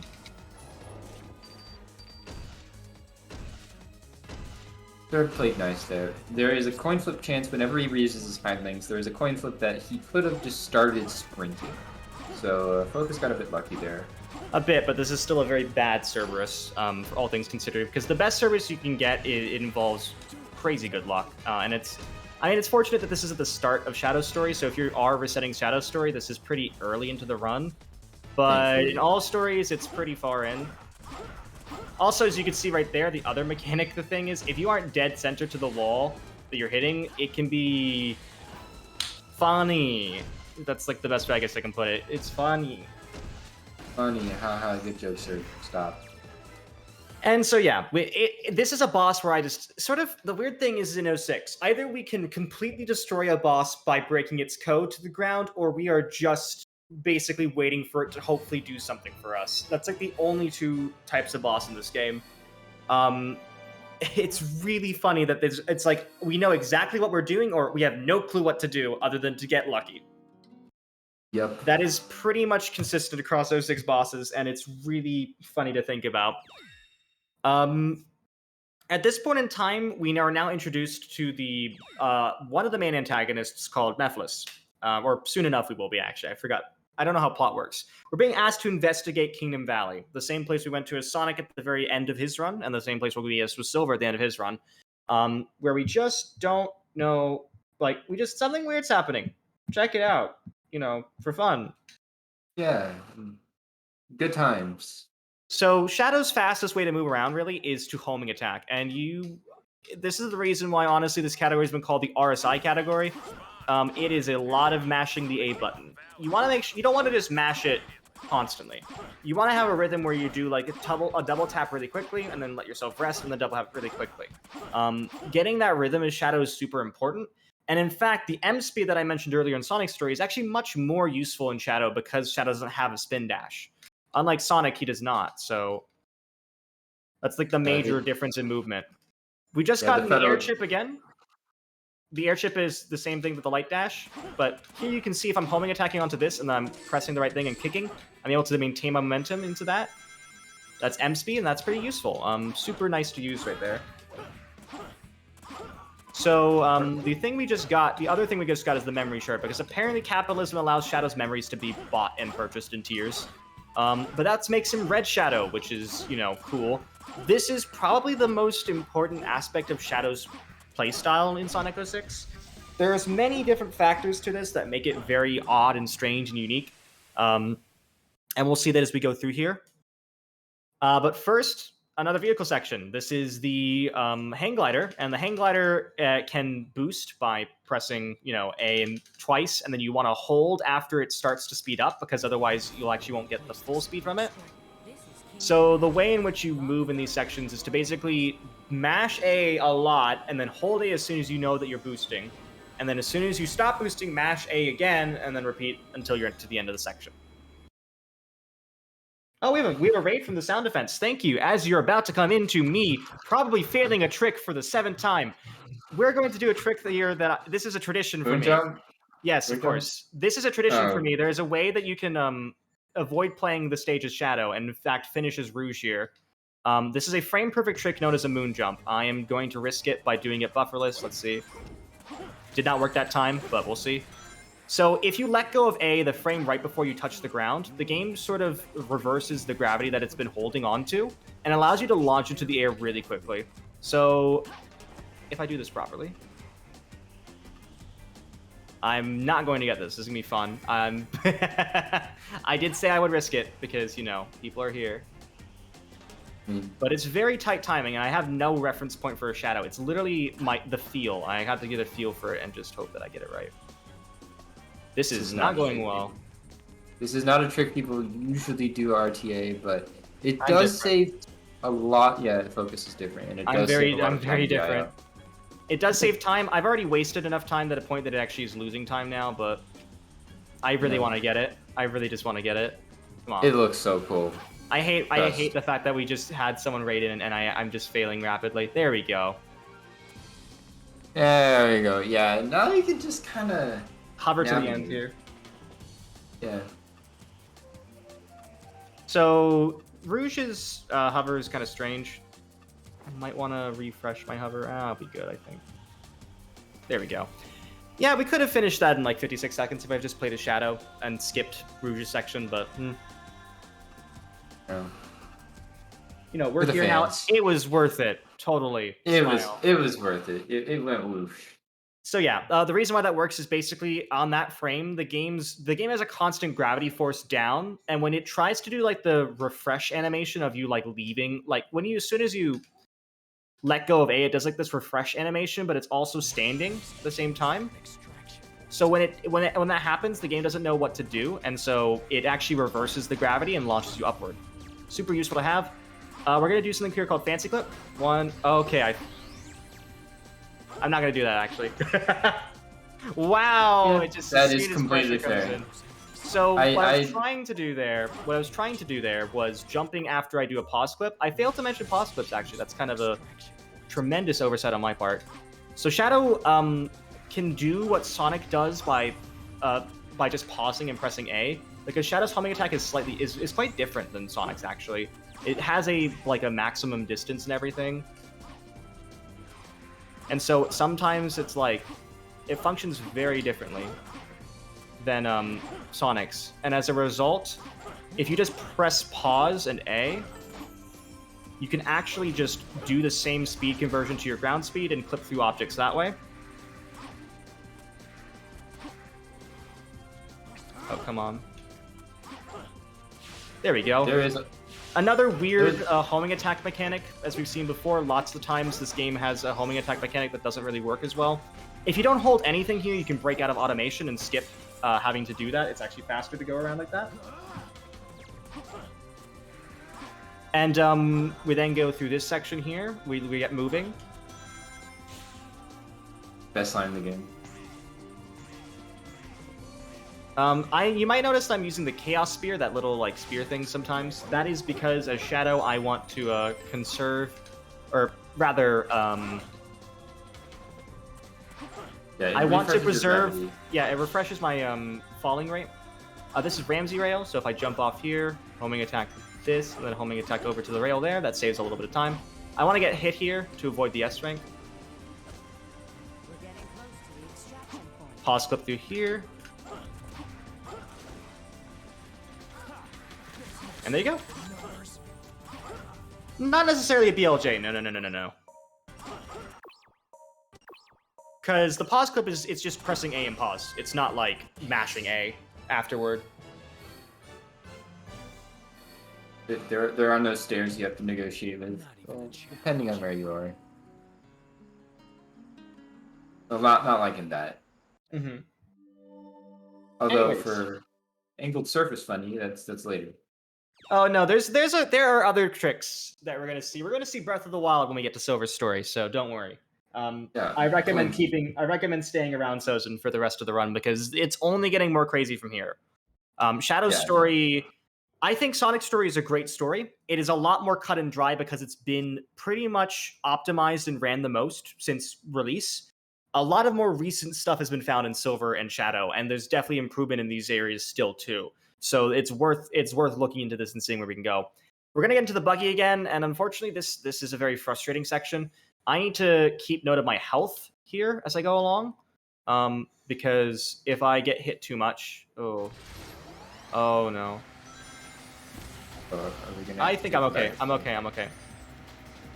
If I get hit too much here, I won't be able to make it to the end of the section where I want to launch myself off with this. Again, it has every single mechanic, every single vehicle has like something where if you double tap A, it does things. Usually it's a boost. The hovercraft, it's hovering.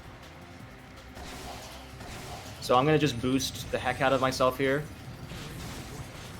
And then launch out like this. And then get to this rail. And that just go to the end of the stage from here. So, once again, we're doing the rhythm, this 1, 2, 3, 1, 2, 3, 1, 2, 3. And because this is a marathon run, of course, I'm going to go for rocks. Of course I am. Of course. Both of them?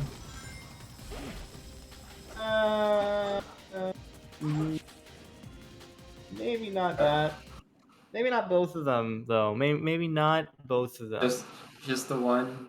Just wait and see. So, unlike again, the homing attack works completely differently. We can't do a rail shoot back here, so we just homing attack off.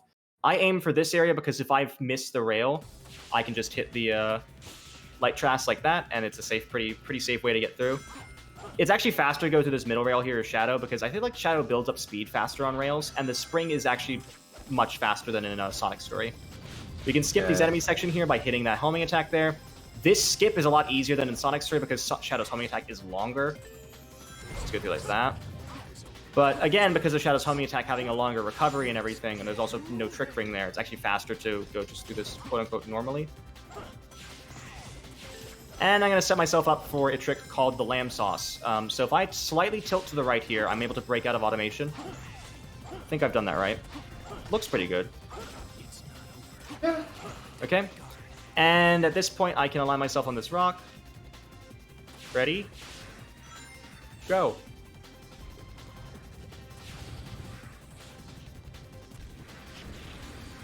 There we go. Got it. Nice. Hit the spring up That is- there. There you go. That is not an easy trick to do on No, it console. isn't. Which is why I was trying. I was like nervous before I did it. So the lamb sauce trick was found by Gordon Ramsay. It wasn't actually his choice to name it that, I should mention. It was he was actually asked to name the next trick he found the lamb sauce, and that's why it's called that. But it's a very interesting mechanic because it actually is much more consistent on the emulator. So we do have emulator runs of 06. You can run on Xenia. Faster load times is just one of the advantages you can get from that. But one of the other advantages is, for some reason, the rock shards are a lot more consistent than on console. They just fall into Probably place due to better. lag. Yeah, I would argue due to lag, more than likely. Or like something like that. So you're getting it Something decimal numbers. Mm-hmm. So at this point now, we're going to go ahead and try another rock trick. This one I unfortunately found. I will lay claim to this, unfortunately. Yeah. I'm going to homing attack it and see what it gives me. Because really it's dependent upon how the object how Havoc lets us feel. Okay, just how it's feeling at the moment, which direction the wind's blowing, what's your sign, stuff like that. Yeah, that's a shame. Okay, I won't do that then. Close. One more attempt. One more attempt for the fans. Yeah, no, that was too Rock- close. Do not try again.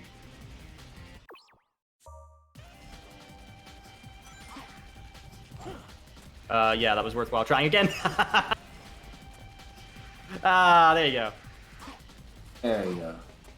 Both rocks in a Nice. run. That's sick, actually. That is very nice. You don't usually do that because it's very risky. Stupid risky. Usually it's a trick that just is done to like, well, this run is dead, might as well Yeah. try it. That's kind of what I'm But- doing, though. But anyways, That's cool. the Or something thing... like that. well, I don't think it is, because I think it's still a little bit slow, but... It does, yeah.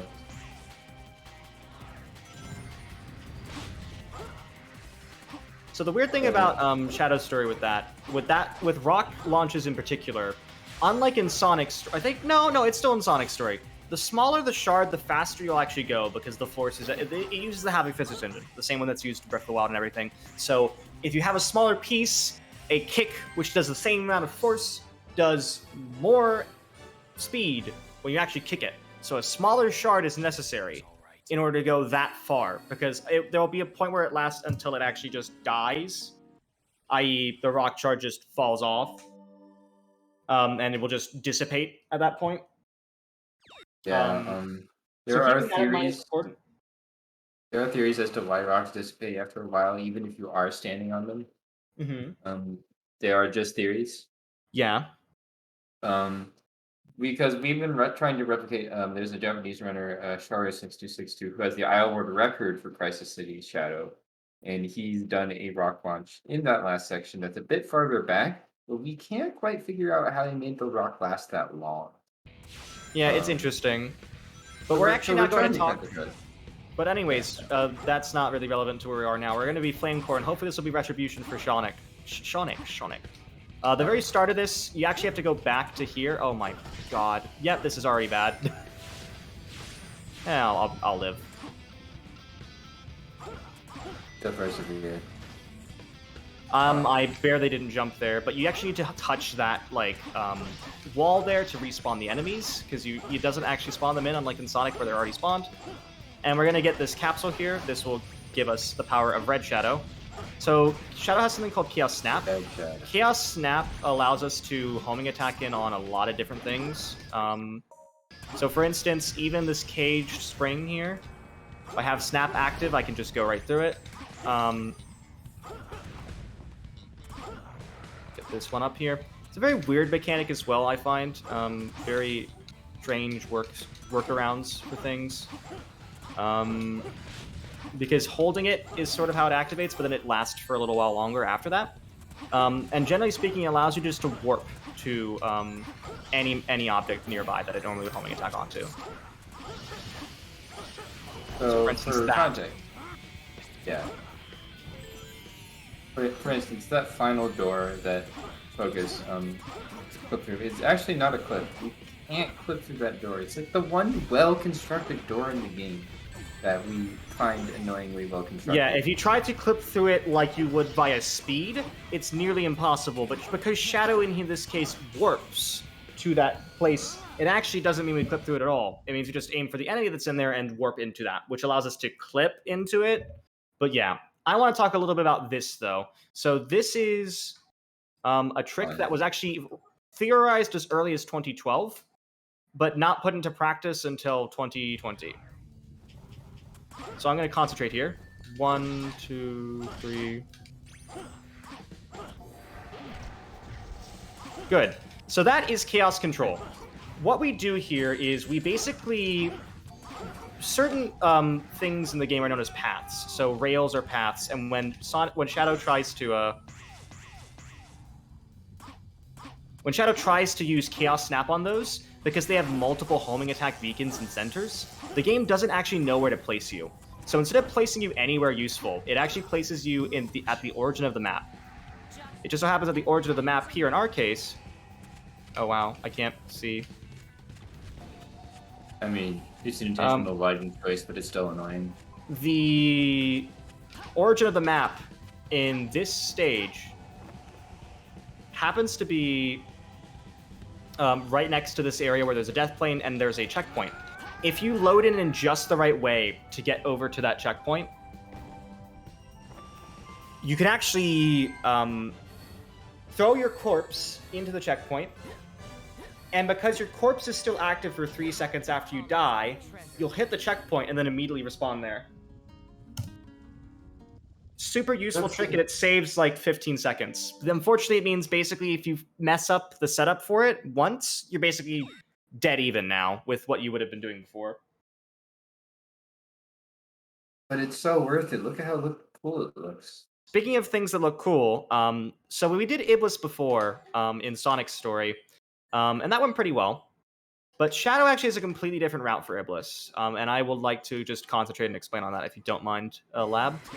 Not a problem. I am hitting that orb to try to get him to attack faster. Like before, you want to have him attack here and do all this. We're going to just wait here and see what he goes for. The orb will destroy itself right now, and it's going to be a good way for me to just basically get him to attack me now. I'm going to pick up this ring here. And I'm going to clip through here. I'm now on the back end of the stage. I'm going to wait until the camera resets, and then reset myself again. 1, 2, 3, 4, jump. Okay, so now we're falling, and at 12.1 seconds, I'm going to use Chaos Snap, or not Chaos Snap, what's it? Chaos Fear, to lock myself again. So I'm just looking at the timer right now. I'm a math major, 12.1, 10, 11... No, I pressed it too late! Ah! I definitely was... It's 21.6 seconds. You fall. 21. Yeah, 21 and a half is usually what I go for. So I was just late there. Try it again. Because the funniest thing is, I still save time. Yeah, you do still save time at this point if you get the trick. Yeah, You so... either save time or break even. Why are we doing all this? I might as well explain. So the weirdest thing is that in Shadow's story for this fight, as soon as Iblis like goes into the ground like this, he basically will spawn like 20,000 units underneath Shadow. The setup that we're doing is essentially allowing us to get him to spawn right at the bounding blocks. 1, 2, 3, 4, jump. Cool. I'm still going for this because it's a really neat trick. I'm just really upset because this was a pretty good Shadow run. Thank you, I guess? Yeah, this is definitely worth showing. Yeah, it's just a little bit frustrating to me right now. Um, So let me just concentrate here. It's frustrating because I knew I got the timing right, but I just barely did it too late.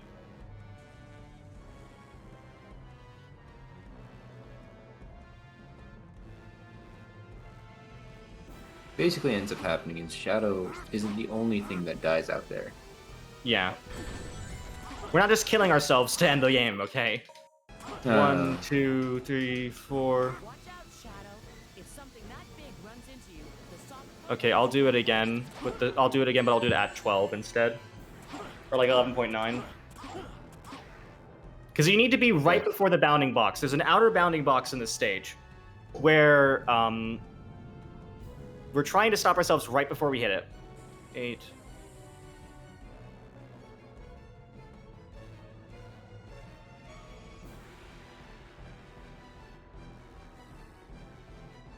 I don't know if I've hit that. I think I'm too high. We'll see. Yep, I'm too high. Oh my god. So we're basically trying to get Iblis to be at the edge of the bounding box. At that point, when he tries to attack, it will despawn Iblis. That's the whole setup for this. And unfortunately, it's not going as I hoped. This is It's a one of those pretty tricks precise that either trick. happens. Yeah, it either happens for you and it cooperates and it's great and you all go home happily ever after, or it just doesn't. So I don't really win the slightest. Yeah, we'll just see how this goes. I'm still going to show it off, of course. Yeah, no. It's definitely something worth showing off.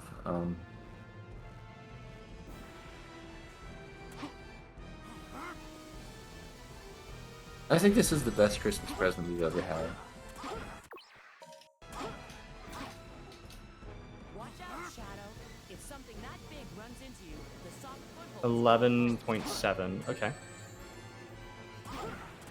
Sorry for this, everyone. Really, it's just been. This is a harder trick than I expected, I guess. You know, it's.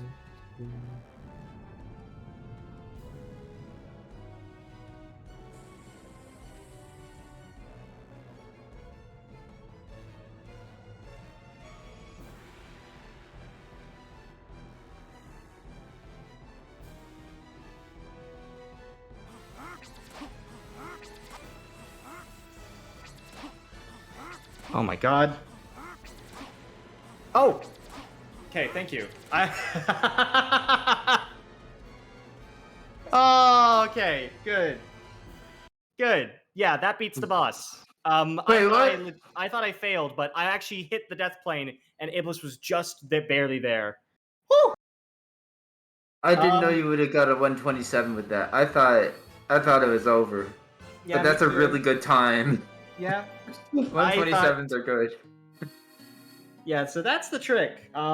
It's But without the falling through the worm bit. yeah, yeah. Yeah, that was painful Yeah. to try to do because this is a fairly recent trick as well, and I'm still a bit rusty on it, admittedly. So apologies yet again, but you know, I did practice that, but even then, practice isn't enough sometimes because I nailed it first try, and then as soon as that happens, my brain just died. But, So we're going on to oh, Tropical Jungle Rouge.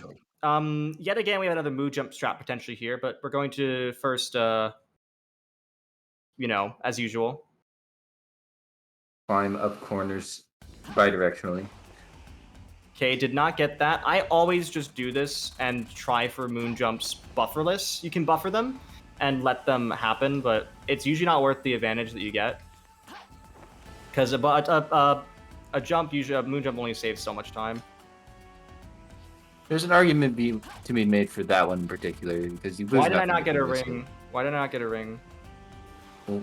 Thank you. You can't Lucy run noticed. until the enemies are gone. I didn't need it. Did you? I kind of did need it, but Don't tell me you. Oh, and then you get pity moon jump. Oh. yep. So that's the pity moon jump, as we like to call Nice. it. It's a frame perfect trick you don't expect to get, but it's nice. Beautiful. Mhm. Allows you to jump right over those lasers instead of climbing up the back corner and then just going around, Yeah. which is equally viable. But you know, that So one looks we're cool. now doing Iblis or Mephiles Phase 1. So Mephiles is the main antagonist of Shadow's story, and he's basically just a Not he's, Shadow. He's Shadow. Shadow, but not really. So the first section here involves these little dudes called mini shades. You want to hit them in such a way that you get multiple hits from them. You also want to start off by heading them into the ground here, Try and deceive me. I know. so you get enough from them.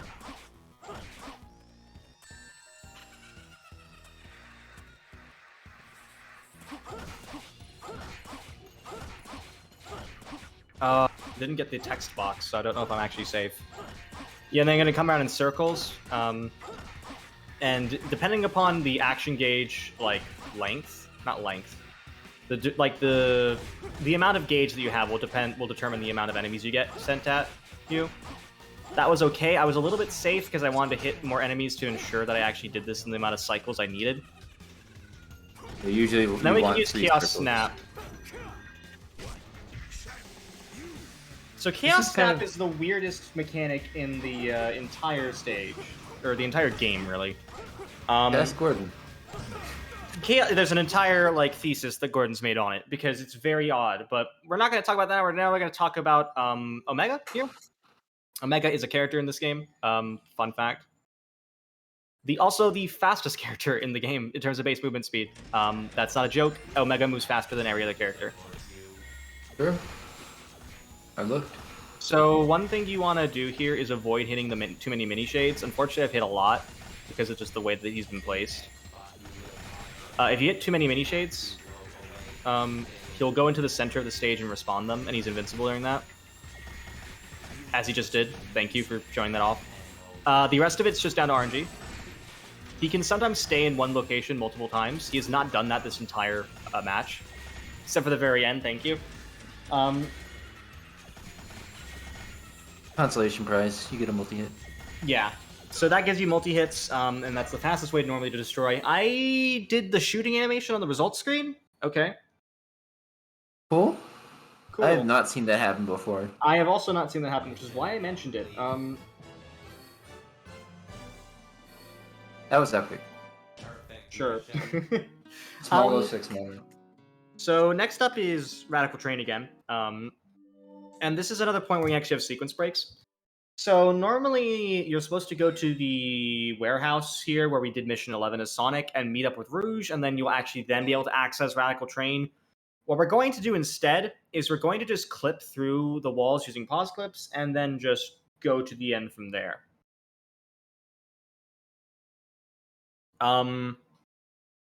So, with that in mind, I'm first going to go to the right and buy something from the shop. The second level of Chaos Boost, which is the red shadow, what we colloquially call Red Shadow, you know. Yeah, it's red shadow. Shadow and it's red. No. You are. So the second level we need to help with combat. This is another version of Building Clip, but you can do it as Shadow, because you can pause clip. Here is just like the failed fancy clip I did. I need to pause and then immediately jump after I clip. There's not a lot of floor out there. So Yeah, this the is angle's definitely also like- very strange. There we go. And clip into Also there. because- The mirror is what we call active for reference. So when I say that a mirror is active, I mean that you can touch it and go to the location it is. Just because a mirror is placed in the hub world doesn't mean it's active. So for instance, you can go to the top of the top of the mirror where Kingdom Valley is in Silver section, well into the early game, but it's not active. Touching it does nothing. It won't actually just make you go to it when you actually load into that section, because the game is like split up into chunks in terms of memory. You need to progress in certain ways in order for it to advance to the next like chunk of memory or chunk of progress, and so there's not any sequence breaking that works in the same way as you'd expect. Like, oh, I can get to this mirror early. That doesn't mean you can actually, go to the section early, unfortunately. But there's a lot less checking, a lot less verification of flags in the other stories, and so we still get to do some things. Like there's some like that one's minor in Shadow, and there's other ones in Silver where we basically just go to the mirror well early, even though the thing we were supposed to do we just completely avoided. Yet again, Chaos Snap. And there we go. We actually are supposed to attack a train that entire time. Eggman's train. Just to hit a switch and then have him attack him and then go on to the next step. But you can actually get to this first section completely in one go without actually having to stop or attack the train at all, because of how quick you can get through it. So, not bad. Not bad at all. So, Now we come to the last of the vehicles. We saw the hovercraft. Did we see the hovercraft? No, we skipped the yeah. hovercraft. No, we haven't. No, we haven't yet. You would have seen the hovercraft if I did Kingdom Valley differently. This bike rotates on a pebble, I swear. It's extremely easy to knock off balance by just like hitting the ground wrong. Mhm. But what you're going to do is just shoot this train, which apparently Eggman is on, and you win. Yep. So you that's- actually want to aim for the back train, like the side of the trains. Oddly enough, it's not like the center you want to hit, which is really weird. You actually want to hit like the sides of them, and that's usually the best way to do that. It's kind of I guess weirdly it would funky. be- I guess it would be too easy if you just shoot at it. Yeah. Question mark? Also, there is still sequence breaking in 06 for sure. It's just not like it's more so like skip doing these missions is usually the sequence break we get. It's not like skip this entire stage. It's usually skip this mission, as we'll see in not too long in Sonic's story. But this boss fight, unlike in Sonic, is really simple. Oh. And there you go. That's it. I destroy these barrels so we can see his corpse. 16.6 for that strat is incredibly good. It's That is pretty well really timed, good. and it's pretty consistent. Shadow's attacks, oddly enough, go through materials, and we're gonna see that more in the next section in Aquatic Base here. But Shadow's combat is really funky. Those extra kicks that we can do, if we homing attack something that either doesn't have a health bar or has on its last hit of health, and Shadow is facing another enemy or anything else, we can actually make the kicks, the additional kicks, hit the object of interest instead. Very strange mechanic, but it works better than you expect to. So much so that I actually forgot that it was a glitch technically, and I've used it in normal combat, and I was like, oh yeah, wait, this isn't right. We're going to clip through here and jump around. And then we're going to go through this section. Jump. Low. And there you go. Oh, it's over. Trying We're to make supposed sure play to as a avoid... win. Yeah, trying to avoid homing attacking things we don't need to and aiming ourselves. Because Shadow's homing attack is longer, we can use that better. So It also I'm is going to more follow punishing if Mephiles. I forgot that I actually need to hit the dash panels because I just did Sonic's story, and you're on to avoid the dash panels there. But you can see right now what I mean when I say kicking. So stuff like that, where if you hit an enemy on its last bit of health or something that doesn't have a health bar, you're able to like continue the attacks and then go through like that. It's sort of weird. We have the bike again. You want to make sure to not shoot too much, because this section can get very laggy, and you want to avoid destroying too many things to avoid the lag, but this is actually a pretty good lag reduction overall, but actually, is it? Yeah, it is. Yeah, it's hard to tell that you get into the room with a bunch of reflections, because that just lags anyways. So it's sort of like the difference between 20 and 30 FPS. You have to kind of discern good, bad. So with level 2 here, the bar does drop faster, but the thing that we're actually interested in is something we'll see in a future mission, not used here. Chaos Spears now, which is, I guess I'll just mention it then, because why not? Chaos Spears now do damage, and so we're able to charge a Chaos Spear and actually use it to destroy enemies. I wanted to do that at the beginning, but I actually was not at the right angle to do so,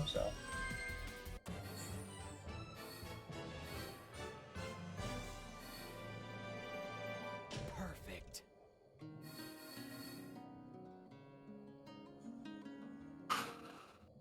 Really weird playing this on emulator or like just a significantly better piece of hardware, and then just seeing it at 60 FPS. I'm like, wait. It's this is significantly really worse on bad. PS3 for what it's worth. PS3 version for that goes because the Oh, water goodness. effect is actually different on PS3.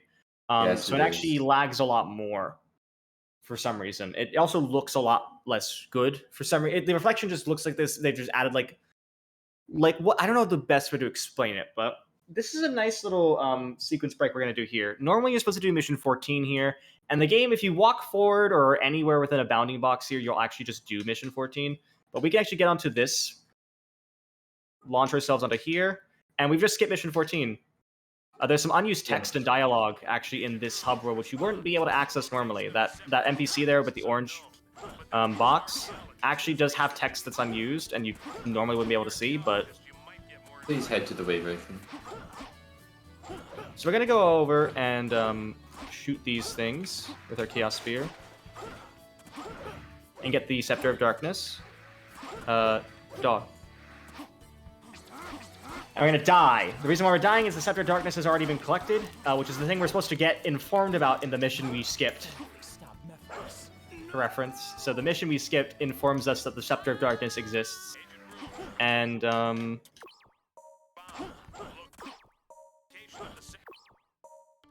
the Scepter of Darkness, all it does is it adds this spring that allows you to get to Wave Ocean.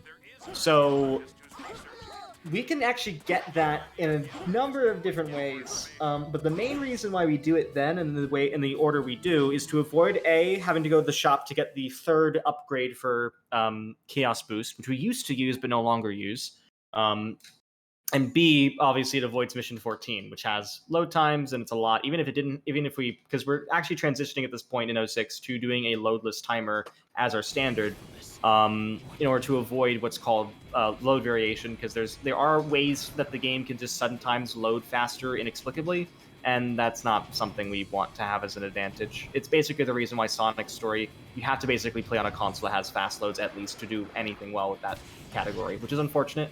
But again, we are working to correct that by removing loads ourselves. Yeah, it's been a process that we've been working on for months, but it's happening slowly but surely. Yep. So the main thing, Drag Rallis basically they gave a really good comment that I want to mention actually a little bit. The main fact is, yes, the real thing that's why it's glitched per se is because unlike in Sonic's Story, basically they presumed there's no way that the player character can get out of this. I've locked them, they can only really move forward and do this mission, right? But they didn't do enough checks to verify that there actually was no way to break out. Whereas in Sonic they really did. So a lot of things that are meant to be after a mission is done are just already there in the hub world alongside the mission, and if you can just avoid entering the mission, you can just go to the thing that you would unlock from the mission. So yeah, Omega here is, again, the fastest character in terms of base walking speed. So we're going to use that to our advantage here by doing a little trick. I'm going to try for it at least. I hit the checkpoint there for a good reason in case this fails. So box clip, going to just align myself like so. And okay, I think it's easier if I walk to begin. Okay, did not work. Thanks. That one's kind of scary. Yeah, because you get a full frontal shadow if you fail. But I'm going to keep on going for it because I don't know what I'm doing.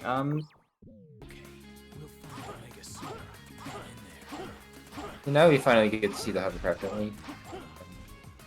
No, I'm just dying. Oh, you're just dying. I'm just dying. I'm not going to play the actual thing because...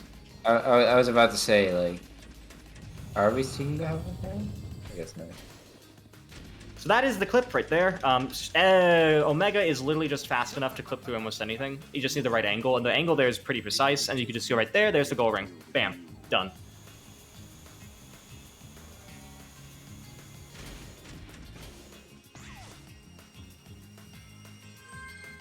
Again, if you fail that, unfortunately, that's a bit of lost time, but it's not like I'm not used to that with this run right now, Yeah, there have been some things, but this is a showcase more rather than a PB attempt. It's fine. Yeah. Hence why I'm going for the things I'm going for in a lot of cases, just to try for them. Yeah, no. Wrong button, so I pressed the wrong button, so you got to see Omega shooting you for 5 seconds. I love seeing this cutscene completely out of context. Yeah, it's a good cutscene out of context. Anyways, combat. This is one of the missions you can't skip. Oftentimes the missions that are unavoidable in Shadow and Silver's story are the ones you load into. There's actually no missions you load into in Sonic's story, weirdly enough. This one just sort of happens. You have to just... Yeah, you have to help out. And this is where Chaos Snap is really powerful. So holding A at the right times, because Chaos Snap by itself tends to do 2 points of damage. So just holding A and then doing one kick will do 2 points of damage.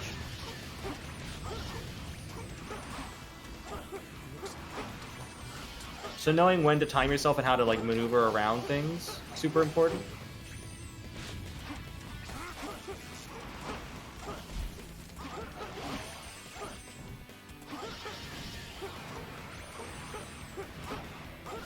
The weird thing is, Chaos Snap targets the next thing in your line of sight, so not necessarily the next thing within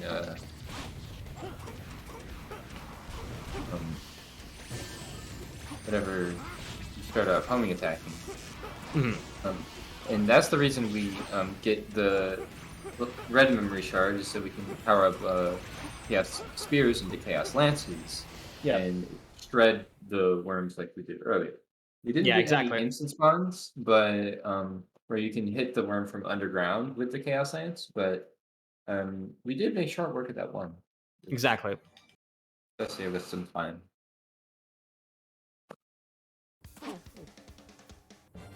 Now we get to the guarded desert portal. Okay. Yeah. So that's consistent. Perfect. This one is consistent. You can't go into this desert until Lord Regis lets you in because you saved the town or something. I guess that's how that works. You know, that's how towns work.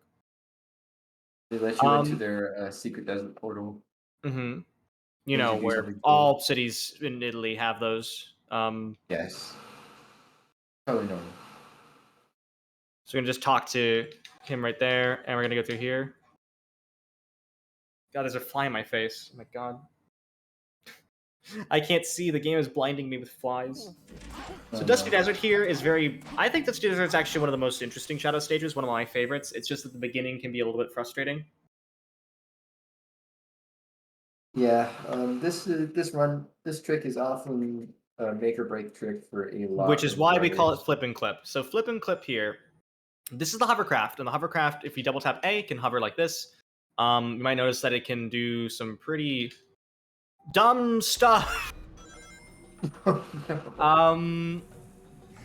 Where if it's at a certain angles and whatnot, it can act weirdly.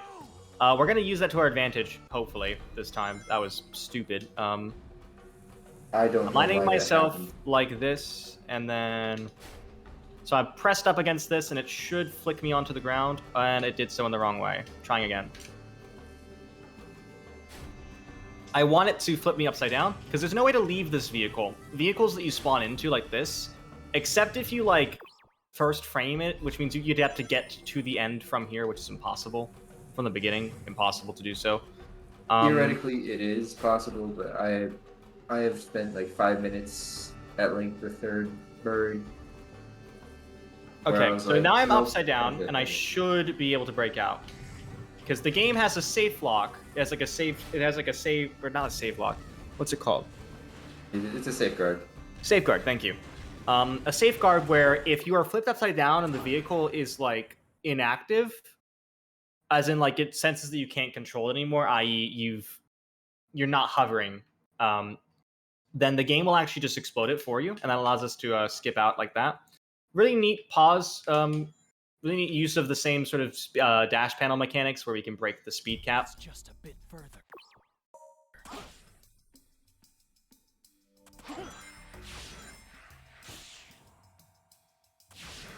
And there's just a lot of neat routing here. This is Focus Clip. I forgot that I found this, to be honest. When someone was naming, what do we call this? I was like, oh, it's Focus Clip. Liam was like, certain. I was like, huh?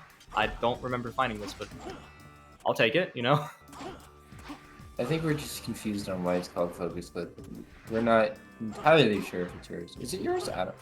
I'm pretty sure. I'm pretty sure because Liam is so confident about it, and I wouldn't think he would lie and say that it isn't.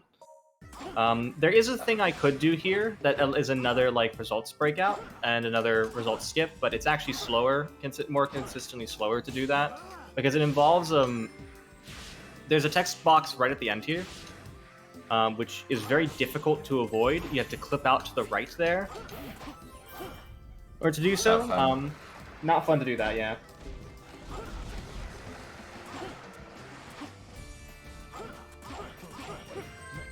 Yeah, there's nothing we can do with the setup that we have, unfortunately, to fix that. I do apologize. Yeah.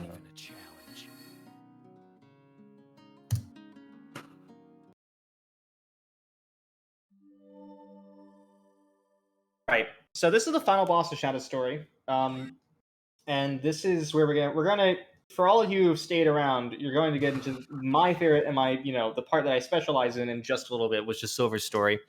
Albeit I don't know how long I'm gonna do it Silver Story with fatigue, you know, and being a college student, but whatever. Okay, I'm gonna restart that actually.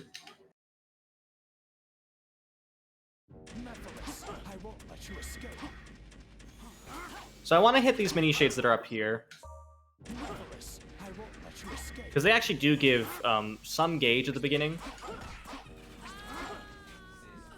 but not a lot of gauge, just some. So I got like 4 hits there, not bad. Go underneath the Mephiles so the camera resets properly.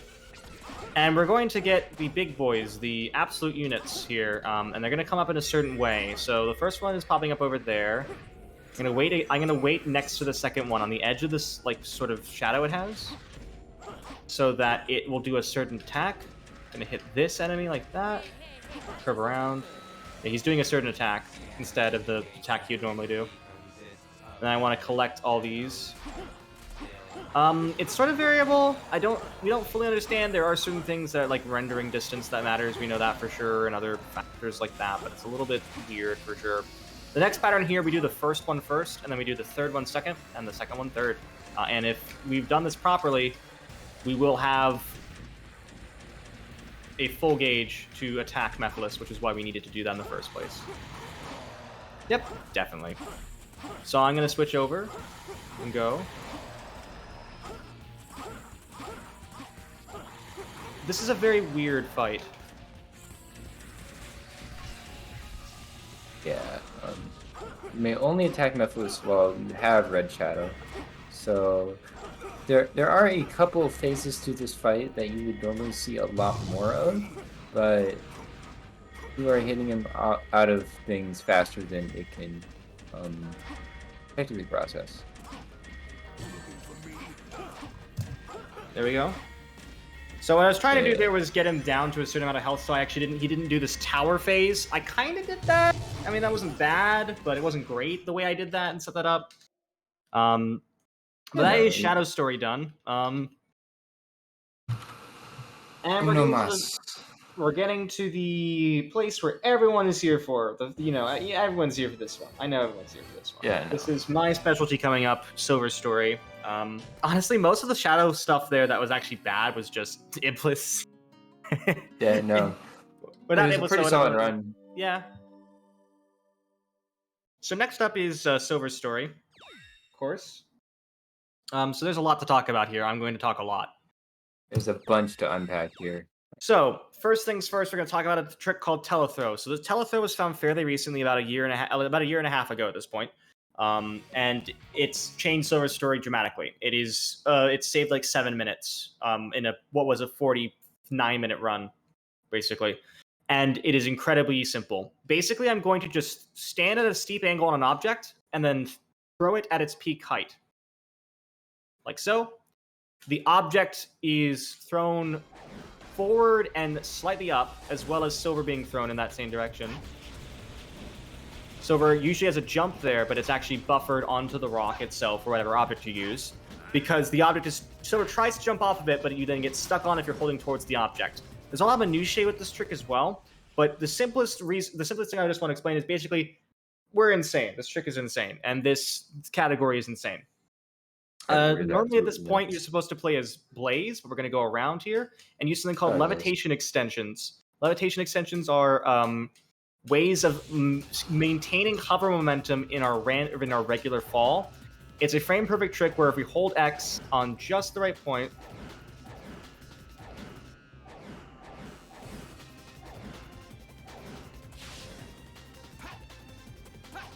we can essentially like preserve our momentum into the future.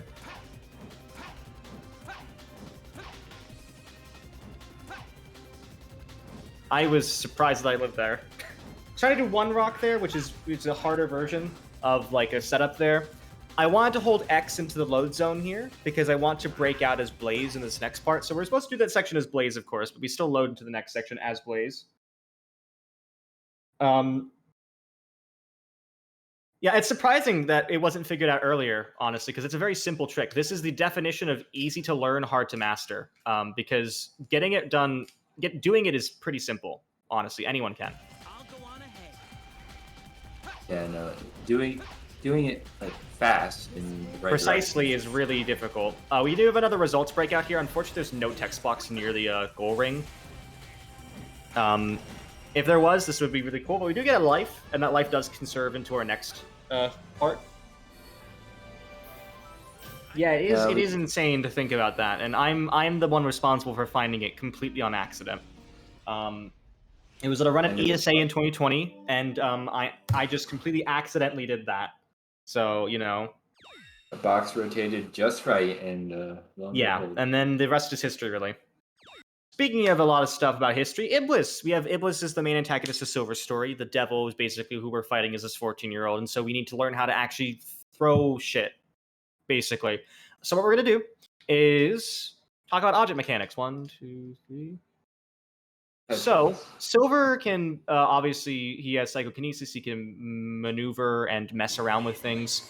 The order in which you throw things is the order in which they've been picked up. So, for instance, that middle one was thrown first. I want to make sure because I want to rotate it in a certain way. And then as soon as he throws himself there, This is when we get a glimpse of these Cocoa Puffs that we speak of often.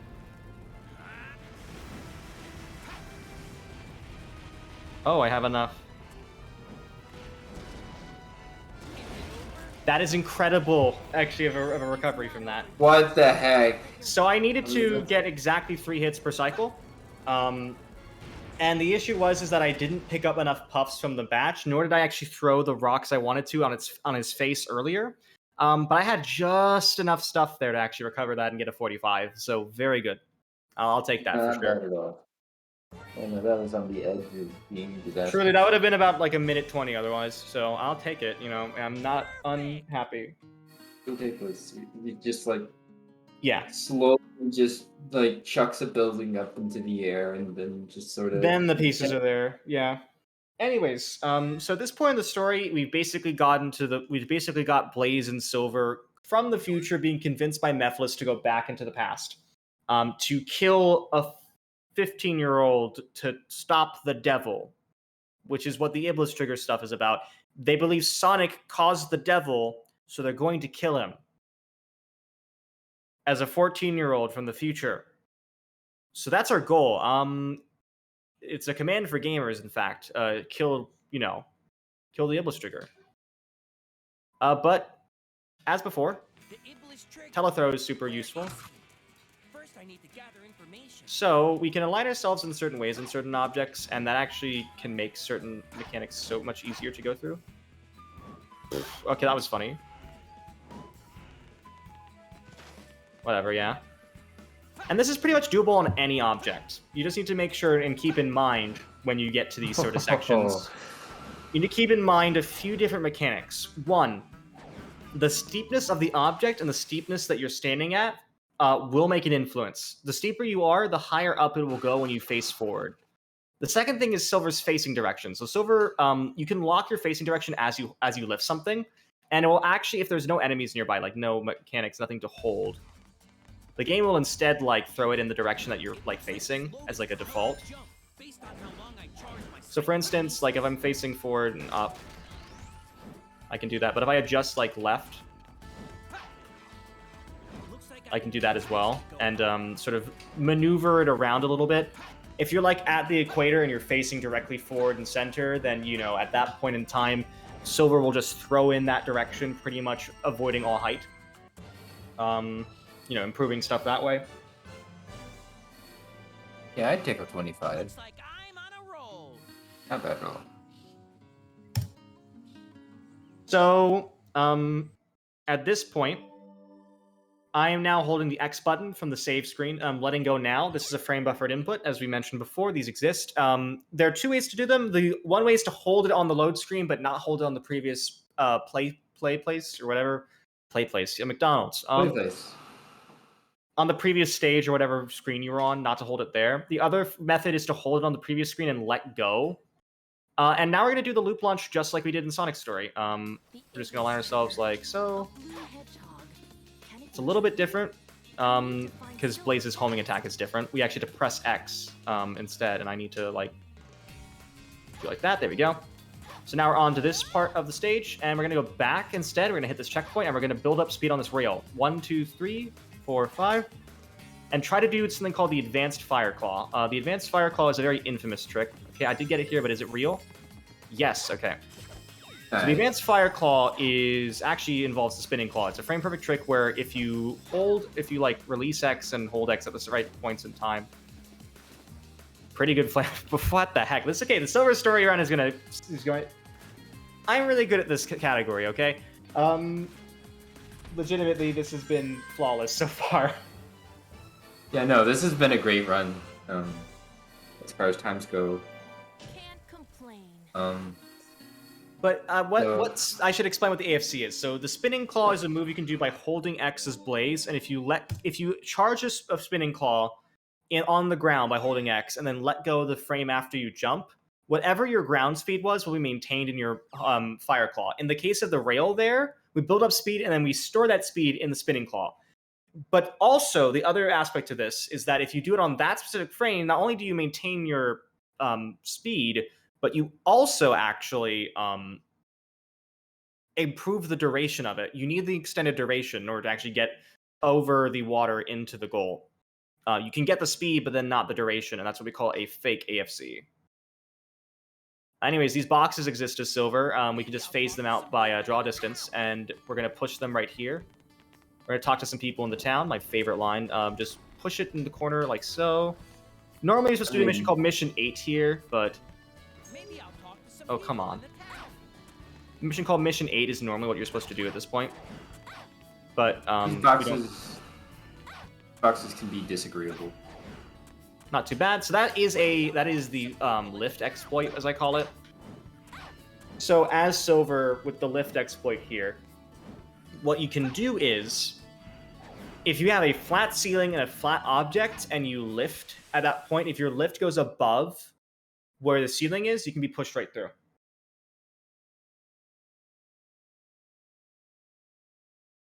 That's going to be useful here in the early game, because in Silver will get a power up later on, which will break things further. But in the early game, he really has to rely only on objects to get around and do most clips and such. So we actually kind of need stuff like this. So okay, I'm going to restart that because I actually have there's a limited time window to do this one, because what I'm doing here is quite important. I have a pot here. Just you wait, Iblis Trigger.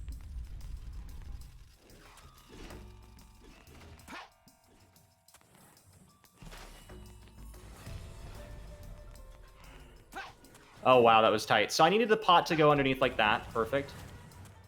And then I need to adjust it so that it falls with the handle towards the screen, so towards the right. This is just sort of relying on Havoc physics, and it doesn't always work as you intend. Hey, we got it in the end. Kind of. Nope, we did it. And this will be steep enough to telethrow off of. So 1, 2. Do it again. You don't want to be too high nor too far to the right, because those both have death planes. Yeah, they just decided to wrap Dusty Desert in just a box of kill planes. They didn't even bother without it. And there we go. That's Dusty Desert done. Not a bad Dusty Desert. Not like perfect, but that is significantly faster than what we could have done just 2 years ago. Best time I would have gotten 2 years ago would have been a 210. And that would have been incredible if I got a 210. Wow, that's pretty Dusty. So it's incredible that a trick like this has just been found and just routed in for every silver run like that. Yeah. It kind of makes, I will admit one thing about it, it has made Silver a little bit one note for a lot of times, because it's like, what can we throw ourselves on? Do it.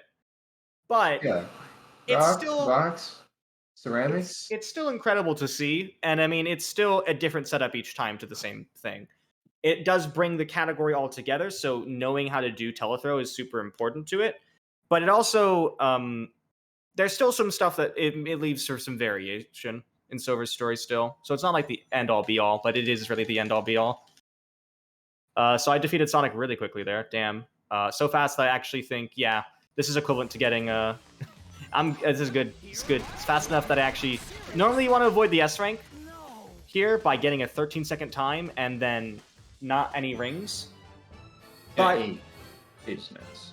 8 seconds is a 5. So because we get an additional medal animation, that's 5.5 seconds. This is about roughly equal to that. To a 13-second time with an A rank. So pretty good. Yeah, And also funny. No. It's important to say that this is funny. Yeah, no, like Sonic just getting pummeled by a bunch of furniture. You wonder It's how not he's easy alive to get again. that in one cycle because Oh. you don't actually have enough items to do that by themselves. They need to have multiple hits. They need to register as multiple hits, and Sonic needs to get sort of like juggled within them, if you will. Our That's- record is what, like barely sub 6? High 6? I want to say 4 even, but I don't know. 4? But no. Someone on but PS3.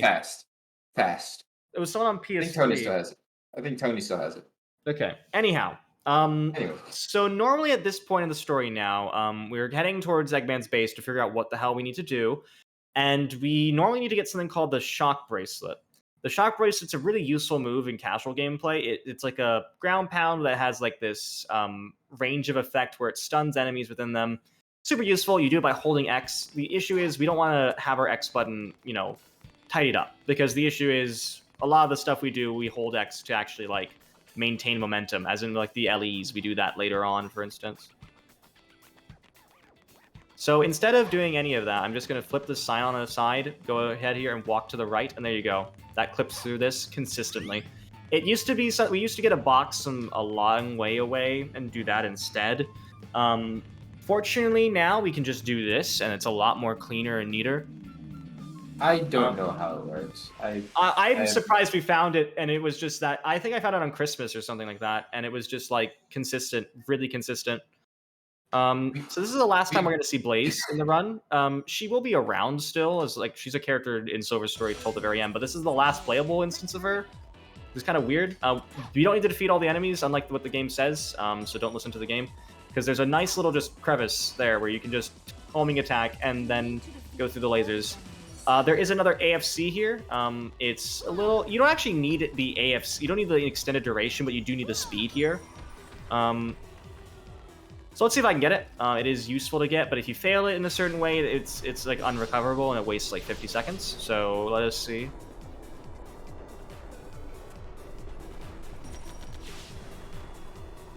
Nice. And then you can just clip right through here because you have enough speed. There you go. Very nice.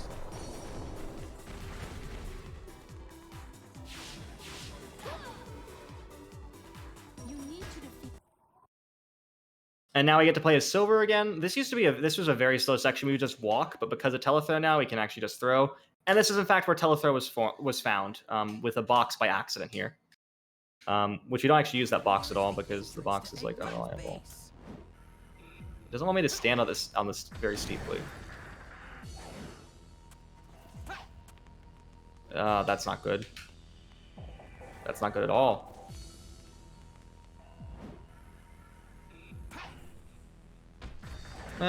We can make this work. It won't be the fastest. This is a really hard section to telethrow in properly, honestly, because there's so many quick turns here, and it's very difficult to adjust yourself on an object as you're telethrowing on it. Certain ones you can do, like you saw me do in Crisis City, because there's some consistency there. But others, it's much harder. And a lot of the times with Silver Story now, the issue is just setup. Can you set this up really quickly in time? Can you actually get a steep enough angle for it to be useful? Like, for instance, this rock right now is not being cooperative. You have to negotiate with these objects, honestly. Sub 2, I'll take it. Very bad second section, so.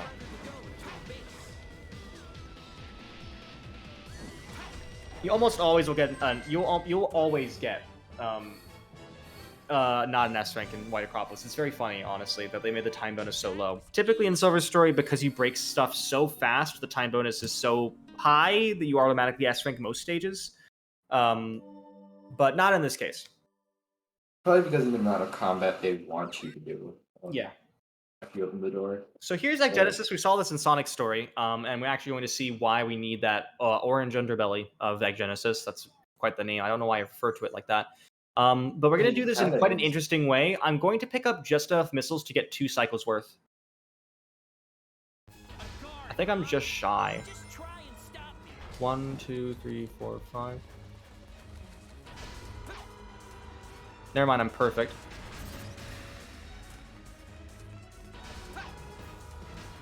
And I'm picking up missiles enough to get the next 2 cycles down. 1, 2. Finish this. There you go. That is Egg Genesis. I'm going to stand right in the middle now. And this is a way to basically make the ending lag a lot more consistent. But I don't know if it's going to work. Hover. Kind of. Never mind. Axis is wrong. It's going to actually make it worse. That's fine. 44 seconds is really good. A little bit slow, actually, but I mean, basically, there's like different cycles you can hit in that. I went for 2 cycles with 12 missiles, and then the remaining 2 cycles with 12 missiles, because the only way you can really quickly attack this boss is using the missiles that you get from it, which are on its arms, and it loses an arm every time you actually finish a cycle. So you want to use the least cycles possible to complete stuff here. And that's sort of how you do this properly.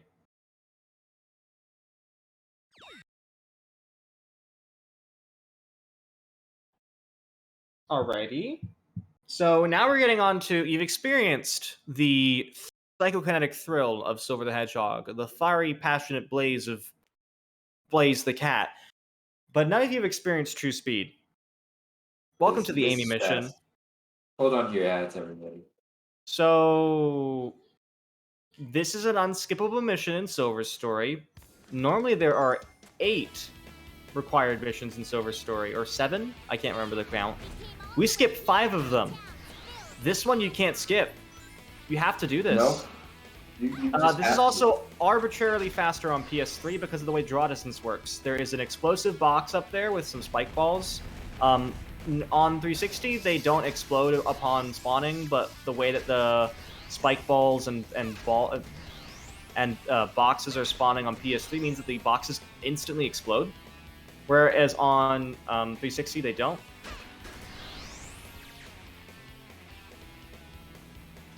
So you'd instantly kill those enemies that we had to individually kill as Amy there, and there you go. That's I miss Sonic Adventure 1 and Amy. I like Sonic Adventure 1 Amy. This is painful.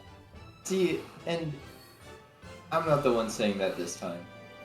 It's true. SA1. It's true. As Though. in- I mean, I also run SA1 as Amy, so So yeah. I have.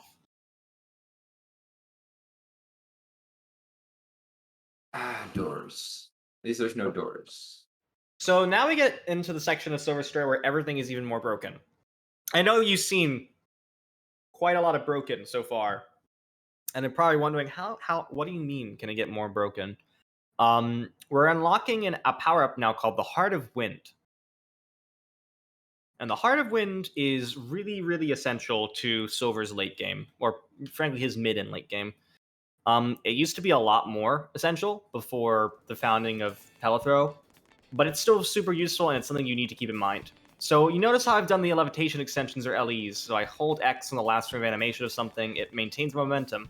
That actually is also stored in the teleport dash, which is what we're going to get here. The teleport dash is a burst of speed as Silver, but it only lasts for like 3 meters and then you stop abruptly. If you press X in the last frame of animation of it, though, you can conserve it into your stun slap, and that's exactly what we're doing here. It's what made me love the category. It is a Doesn't frame. really hit- So it is a frame perfect trick, i.e., it is a single frame of animation you have to hit. The 9th frame after the game registers you doing the teleport dash. The unfortunate, well, that seems intimidating because it is a frame perfect trick. The thing is, It's the if you same nail, it is the same timing every time. And so if you get the rhythm down, you can get it pretty consistent. I get it about 90% of the time, I'd argue now, which is a lot for a trick that you use quite a bit in the run. Speaking of stuff that's funny, You've seen rocks. You've seen boxes. I'm not going to let the English This is funny. get away. I kind of was too low there, but that's okay. I'm just going to levitation extension over to here, across this bit. So yeah, shovel. That is a shovel. That was a really weird angle you had there, but I suppose this is safety. Also, this kind of collision is really weird because you are technically considered falling, and if you slip off the edge without levitating first, You're going to like as if skyrocket you to the were ground. You're building up speed down when you levitation extension. falling. Yeah, on that flavor collision at least. I was expecting to be above that then, but that's actually not a bad recovery for what was there. You can finish that in like. Ideally, like if you have the right setup, you can finish in like 18 seconds. I kind of need to optimize a lot of the stuff here and just grind silver to do those things faster because. Especially with the advent of loadless, we're going to talk about a trick later on, which is coming up actually fairly soon. But Shadows is actually my least favorite boss in Silver Story. I'm going to start that actually. Same. We have so much in common. Oh my god. Oh my god.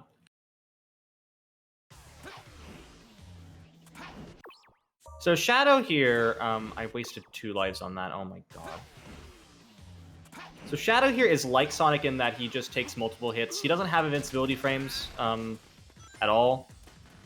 But because of that, you kind of need to know how to properly throw all these barrels, and it's really tedious and not like random, but just tedious. Might as well be.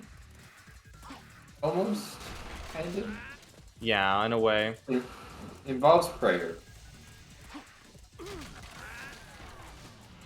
That was not bad at all. But the objects are much larger.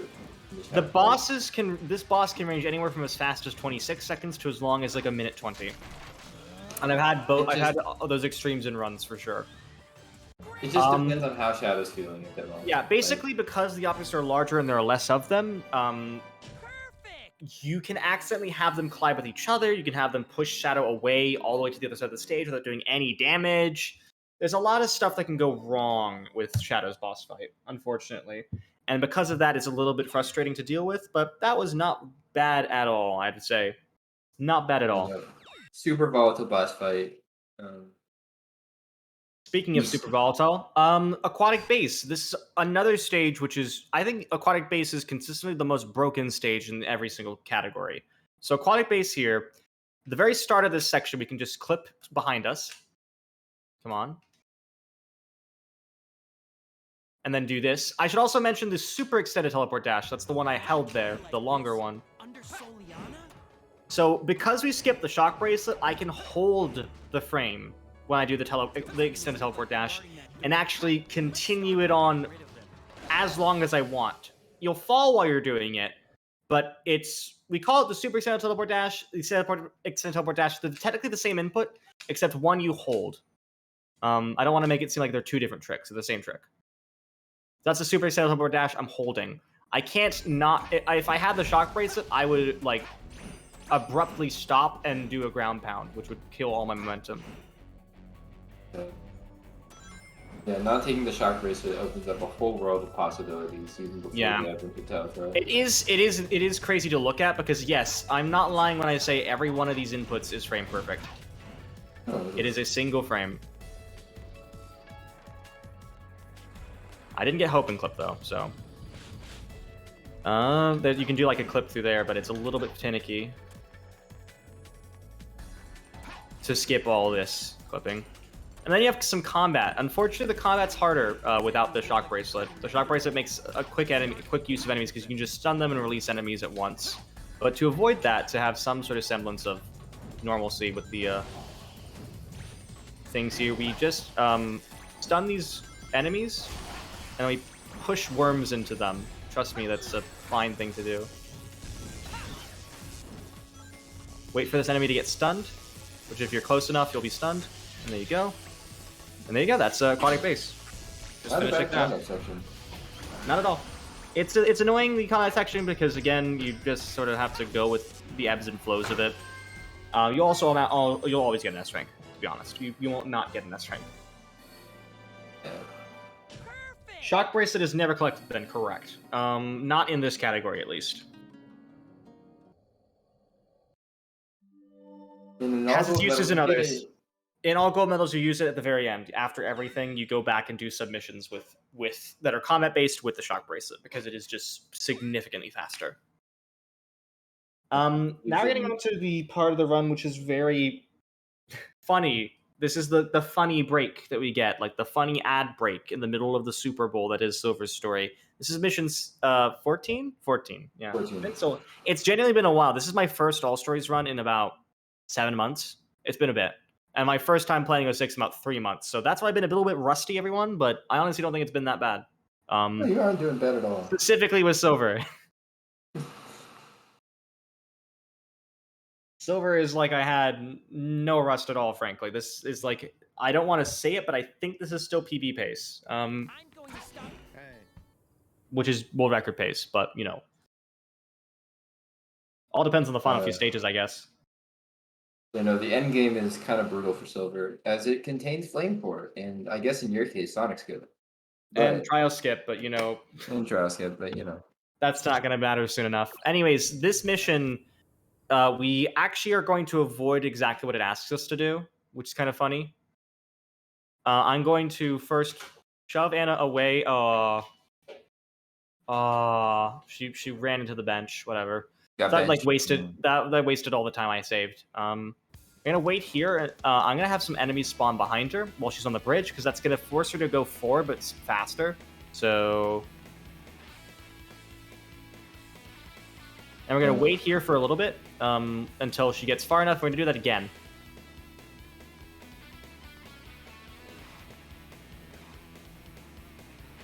Here is a good motivator. Exhibit A.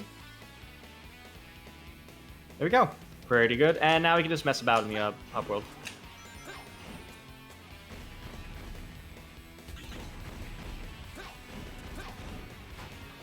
One of the things I usually do in the hub world, because there's a bunch of NPCs here at random, there's a barrel right here.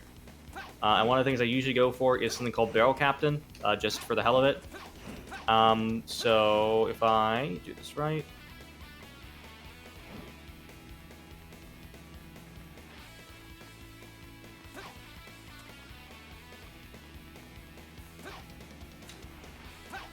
Thank you. And we have also Bob McFloaty here, another classic NPC. He's floating. There you go. Because basically this is an escort mission which only finishes as soon as Anna. The name is right there. As soon as Anna gets to the end of the stage, she will just, as soon as she just hits that load zone, which we don't even need to be near her, we'll finish, and that'll be it. And yeah, that's mission 14, as we now get into Trial Skip. So this is a trick that technically is going to be obsoleted soon, which is frankly for the best, because this trick is insane. This was actually a trick found out of Spite, if I remember correctly. Spite running. So... remember the levitation extension that we've been talking about? There's been another aspect to levitation extensions that I've not yet as mentioned, which is actually that they replenish your action gauge. The reason why is because the shock bracelet normally, which is just done by holding X, it also had that property of refilling your action gauge if you hold X, and they just gave that to Silver in general, assuming that you'd have the shock bracelet. So just doing a levitation extension actually refills the action gauge, but it also gives you increased momentum. It restores your momentum of your regular hover into your normal fall, so you actually get to go forward for longer. These two concepts together give us the setup for Trial Skip. So there's a bunch of geometry here. Normally I was supposed to do 3 missions like we did in Sonic to unlock Kingdom Valley by getting an eagle up to the top, but that's too long, only because of load screens actually in RTA. So instead of doing any of that, we're going to go ahead and we're going to do a bunch of levitation extensions, all of which are a single frame window. You can see if Silver gets pushed up further and my action gauge replenishes, I've done a levitation extension correctly. While a lot of these are frame perfect, there is, for at least for the first 2 walls, which we're talking about like 1 wall, 2 wall, wall 3, there's a bunch of walls here where you do this stuff. The timing is pretty useful. I use a claw grip in order to hold X as soon as I let go of A, because that's basically the timing for it.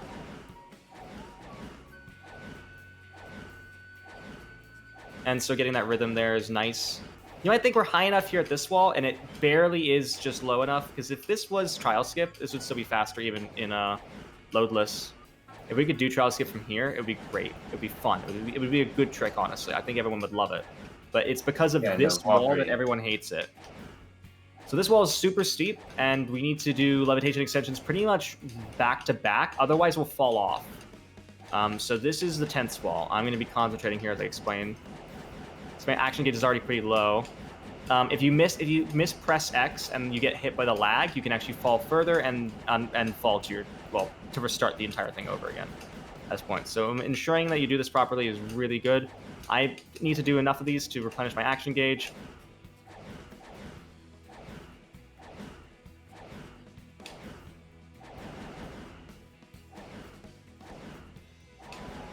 Good. Okay. That was like 15 in a row. That was nice at the end because I kind of was messing up in before. So I'd like lightly tap up to the top here until I get to this point and then I replenish again. This is sort of at like a trapezoid shape or like a parallelogram diagonally. If you go too far to the right, you're going to hit a ceiling and then you're going to bounce down further as soon as you hit the ceiling. But it's better than going to the left because if you go to the left, you're going to fall off and the geometry will be disadvantageous. It will push you down as you hover. Whereas right now we're in like the perfect zone of I'm holding up and I'm getting as much height as I can. I'm also getting my action gauge, and as soon as I have the full bar, go up like this. The geometry is also not what you see, for reference. It's a feel thing, so it doesn't look... The way it looks is not how exactly like it's actually sculpted. If you look at like the model in like a 3D like editor, you'll see exactly what it's like, but I just sort of had to feel for it, and I know it from memory. It's to answer your question in chat. It's really the third wall is really just a triangle that gets narrower as you approach its top. That's why if you go towards the right, you kind of hit this invisible ceiling because that's the right edge of the triangle. While if you go off the left, it's kind of a steep drop off into water below. But we're living. And there we go, let's trial skip. Done in pretty good time, I'd say. Not like my best trial skip, but not a bad one by any means. Considering, again, it's like 10 p.m. and I just did like 70 frame per bit inputs, so I'm living, I'm getting by, let's say. And we also have to go right into another new trick. So this is telelaunch. I'm just going to try to do it first, and I'll explain it after. Silver goes zoom. Basically. This time in a different direction. Darn it! I should have realized. I haven't quite gone this direction before. Oh, that hit the death plane. I knew that hit the death plane. Oh, I'm tense now because of the lives.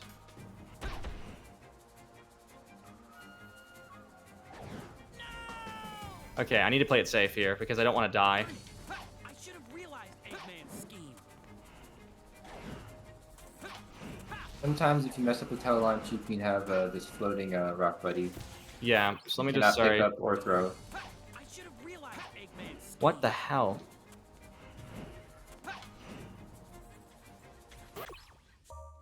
Oh my gosh. Okay. So Kingdom Valley here at the very beginning, the telelaunch is really interesting because it's a very weird trick, to be honest.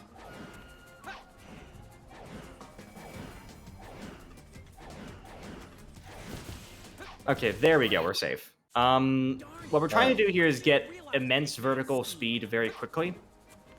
And one way to do that is to do something called Telefling, which is an obsoleted trick, basically. We don't use Telefling anymore because of Telethrow. Telefling is picking up an object as if you were from afar while on top of it. In that state, if you throw it, the game will think that you've thrown the object, but you're still on top of it, which means you can lift it. Once it's in that thrown state, it can do a lot more. It can be like, it basically has a lot more momentum in whatever direction it's being pulled in, which is what allows you to then do the tricks we do. So pretty neat, pretty neat. Oh my boy.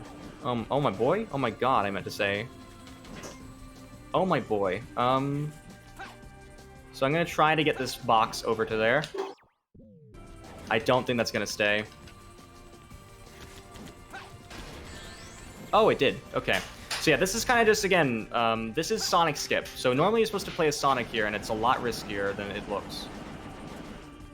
It's a lot riskier because you have to just deal with whatever you've gotten from the game in terms of, like... There's an invisible wall you have to clear. There's an invisible wall you have to clear, but also there's, like, you have to hope that the object you've thrown will be thrown in the way you want it to be thrown.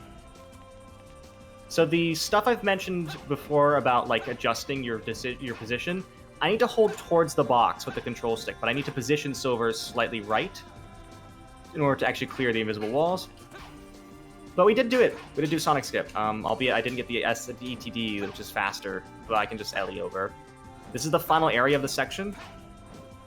And we can just finish the stage from here. This is normally where we'd end up as Sonic, even though we're supposed to end up here as Silver. We skip. So before we skipped Silver as Sonic, and now we skip Sonic as Silver from the very beginning. It's sort of like a beautiful poetry sort of situation. Pottery in motion, just like Dusty Desert, you know? That's not how that is. That's not the word. I am just now aware.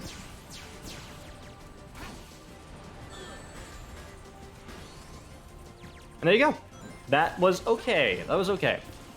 Kingdom Valley could have been much better, though. That was a very rough beginning. But, you know, I'm not upset. Well, it's just the most consistent thing in the world, but Yeah, it isn't. I'm on a roll. it is a trick placed very conveniently at the end of a run that is already notoriously inconsistent. That is right after doing Trial Skip. Right after you do Trial Skip, right after Aquatic Base, and all in Yeah. Shadow. Yeah, there's a lot of stuff thrown at you at once in the end game of Silver's story. It's definitely, I would argue that Silver's definitely the most challenging story of all the main ones. But it's definitely worthwhile giving it a shot if you think you can, if you think you'd enjoy it, because there is a lot of worthwhile stuff to you. It's gotten easier to pick up for sure, for Silver's story in particular. Although all the stories have had new complexities and new findings really recently, which is great. So if you have any story you want to pick up, really, we're just a very welcoming community in that regard, and we can help you learn whatever you want to learn. This is once again Telethrow. Again, it is the jack of all trades in this run nowadays. Also, a slight plug, I have been doing a series of mini guide streams on the any % portion of Silver Run. So there are definitely finally getting resources out there that are helping Helping new this runners is- out, yep. Yeah, no, this is definitely a very hard story to just eyeball and then just say, like, what the heck just happened there? You need context. Yeah, Silver Story can have the largest variance of any of the runs, to be honest. I would argue on average, even for me. Although I'd argue now, like, my estimate for Silver Story is like less than 50 minutes, which is significantly better than it was before. Because you range anywhere in marathon runs from like 55 to 49 before. Yeah. I'd argue. Back in the day. Nowadays, I don't get worse than 50. Worse than 48, I didn't even think. But anyways, second section of Flame Core, we're going to do yet again another box trick. This is what I mean when it says, like, there is a little bit of one-note stuff in Silver Story, but it is really cool still, I promise. Which box one is the question? There are So, I mean Telethrow still. two. Okay. Because I don't mean just box stuff in general. Where is the... Oh, there it is. I was like, where did it go? I can barely see on my screen here because it's very dark. Me neither. I guess this is an intentional lighting choice because you're supposed to light up these purple things. Maybe. Actually, I'm trying to adjust on this thing here it's a very to annoying. get a steep enough one here.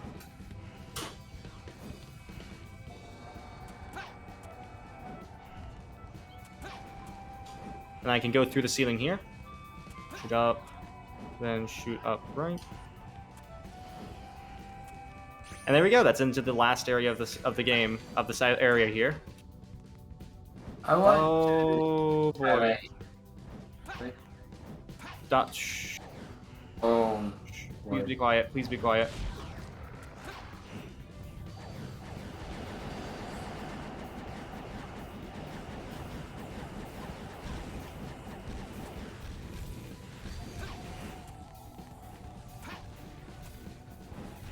Oh, fuck you. Okay, I think I'm good now, sorry. That was a recovery and a half, though. I think I have enough rings here. I don't know. So we're going to do a trick here where we're going to get hit by the power of Iblis at the center to skip having to defeat it. I'm going to do pause buffer teleslides. These are tricks that where basically the teleport dash is put onto like the ground. It will then convert into regular speed. In fact, that's actually like a faster way than doing ETDs, but it's not used that much. You can do it bufferless. It's easy to do on a sloped incline, so I did it in like a before trial skip. Like that. Jeez, I would have not recovered that. Ooh. Getting to the bottom of that final room is pretty scary, as you have to have rings before you go to that final door, which there are no rings. Once you lose, like... So we actually want to get a certain amount of rings, because the way they actually spread around in a circle is dependent on the amount you have. You want like 6 or 10 to be even numbers. Don't want like 7 is a bad number, for instance. You don't want that. That was a pretty okay number. Yeah, anyways, this is the final boss of Silver Story, and it is all RNG. So this is Iblis Phase 3. We are just going to hold here and see what puffs we get. We want more, but we don't always get more. So I got 1 so far. I need 3 hits from... Oh.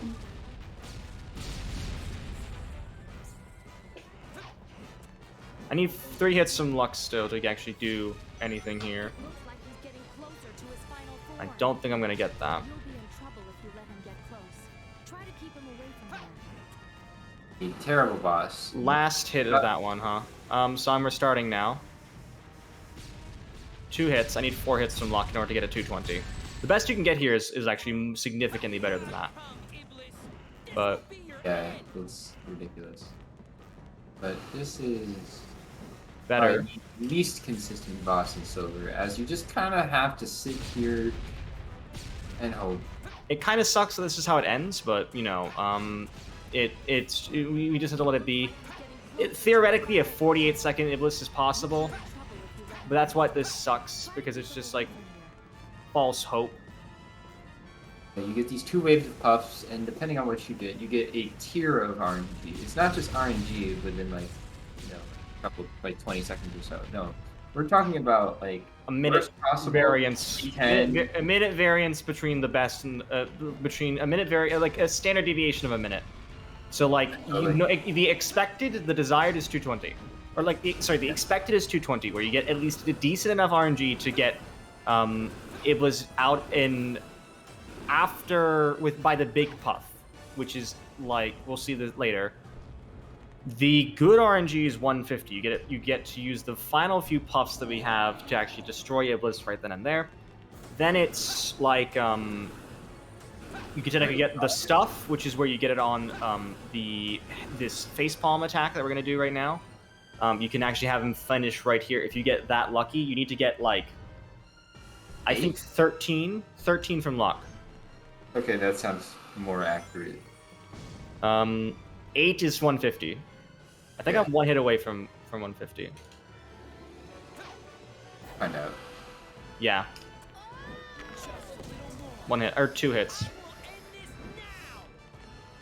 In fact, there is a rock on the other side that also spawns, but is off the platform. Mm-hmm. Preference. Everyone goes left. I don't know. Yeah, that was 1 hit off of 150. And at this point, this is a pretty good server run. This is a 46, like a 46, 14. It's like 30 seconds off my PB, but it did have trial skip. So. Yes, but also in that run, I had to literally restart Iblis. True. And Kingdom Valley was bad. That was a really good silver run overall. 46 is very good. Yeah, easily the best part of the run so far. I'd take the 46. Yes, that's what we call it, the stuff. That's also not true. It has been beaten. But it's been beaten with a very similar tier of RNG. Mm-hmm. There is a possibility that there's one above that, though. It's possible on paper. That it has never been done in practice, and I hesitate to say this because of all the crazy stuff that's happened within the last year since I joined, and I doubt it will be. I hesitate to say that, but you never know. You do never know. Anyways, so now onto the last story. So basically, time travel something. Mephiles kills Sonic. Everything dies, and everything is at the end of the world. Welcome. Just The end of days. usual stuff, usual things in it. Eyes Um, emoji. Eyes mhm. emoji. So, End of the World is really interesting. It's actually one of my favorite end game stages in a Sonic game, because you play as every character besides Sonic and Blaze. Blaze because Blaze died at the end of Silver Story in the cutscene we skipped, and Sonic because Sonic's dead in the cutscene we also skipped. Sonic being dead is the premise behind collecting the 7 pieces. Can't believe I failed that. It's Tails, but whatever. Oh. Okay, I got a 1-up. Good. We have to find the Chaos Emerald soon. Indeed, Sonic's fucking dead. Now we have to bring his blue butt back to life. Mm-hmm. And so each one of these characters has to collect one of the Chaos Emeralds in order to, resuscitate Sonic.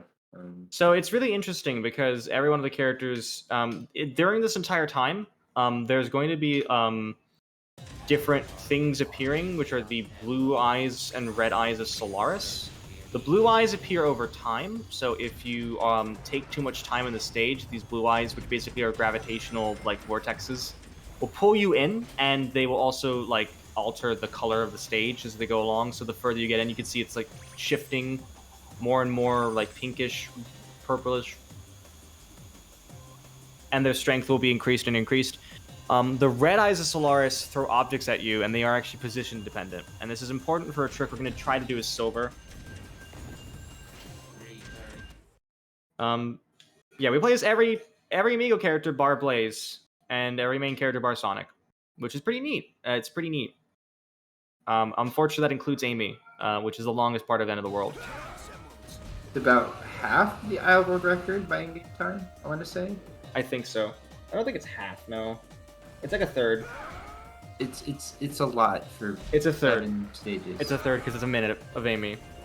A whole minute of Amy. Mm-hmm. Anyways, Silver's up next. This is in Dusty Desert. Notice that these are also all sections, even if the character's been to Dusty Desert, like Silver's been to Dusty Desert, he's not been to this section. Every character's in a section they've not been in previous. So there's a Red Eye Solaris here. If I time that right, which I did, I think. Oh, I didn't. Oh. I was just low, too low. I got the exact trick I wanted though.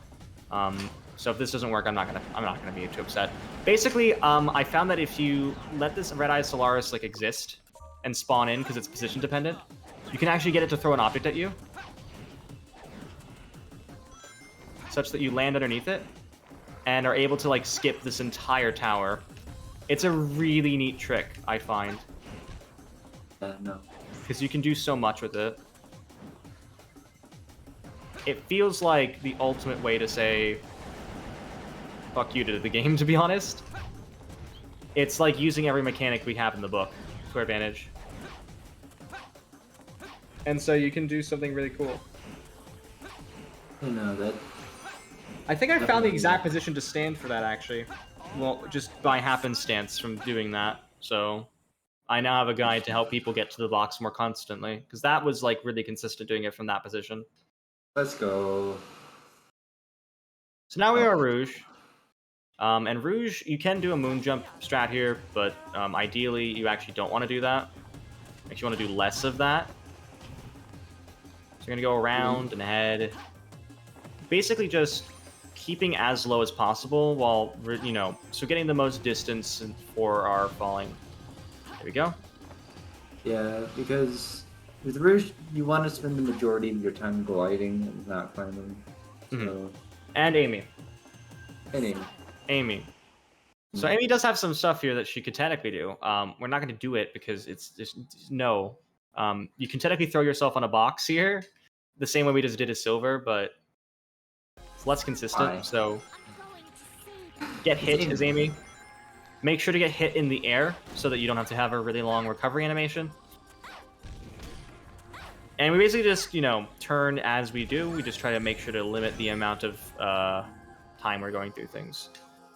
It's very scary because Amy can really be pulled in by these gravitational wells. Pretty easy. Hit the spring here.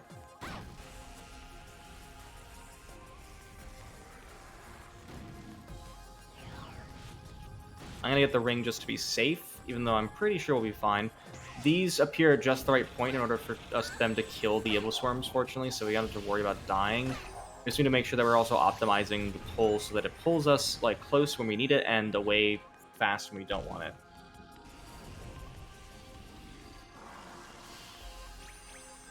Sonic. I'm on my way. And now we get to the That's- final story, the final one, which is Shadow. So Shadow's in Shadow does Kina not- Valley. This is a Kina Valley section that technically Shadow does do, but not out of body. He does it with the hang glider. So again, it's like a new experience. I think that's really cool. You can pause there or die. Do that as well. I think I'm dead. Okay, cool. Trying to do the I'll do it again because what I have to lose.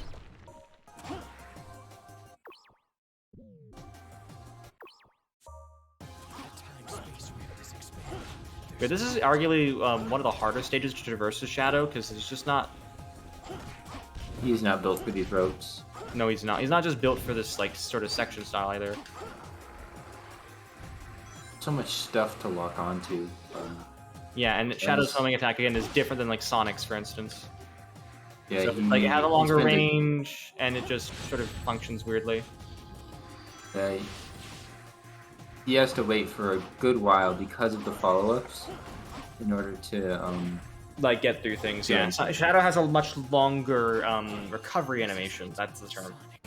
get fruits.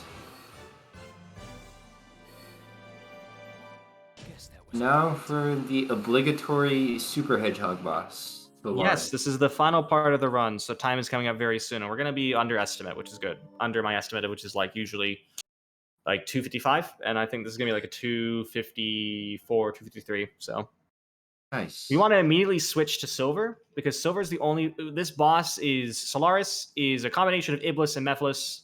That's here in the end of the world. So Silver is the only hedgehog who can actually do damage at the beginning. He needs to defeat this arm, and the whole thing is we want triangles. We want triangles, things that allow us to get multiple hits, which is basically spacing out objects enough and hoping to get lucky. I have been extremely unlucky. Most of them explode immediately. Yeah, I'm actually going to thanks to restart each other. that. I'm going to restart that. Because that was Yeah, that you- bad. And they spawn more and Ooh, more yeah. as you get over time. So, And a laser. 2. Oh, come on. I'll take care of this. You do have a limited Hell. amount of them. You really don't What want is to happening? Oh my god. There is a bit of luck involved in Silver's portion of Solaris, so There's a bit of luck involved in all of Solaris. but especially this bit. Yeah, because you can get a very quick time. And that's the end of Silver's done.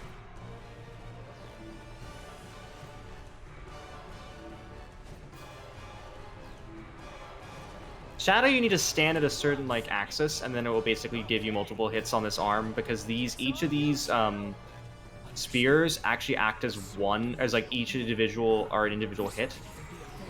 So just standing here and getting multiple hits done that way is actually the most efficient way. And in fact, that's why Shadow is what we're going to use to like defeat most of the bosses. So Shadow will be very useful. This is the last time we technically will see Silver, so goodbye, Silver.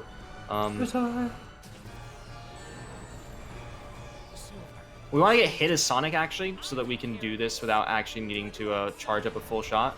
Okay. All right, it's my turn. Let's have some fun, Solaris. And one more time.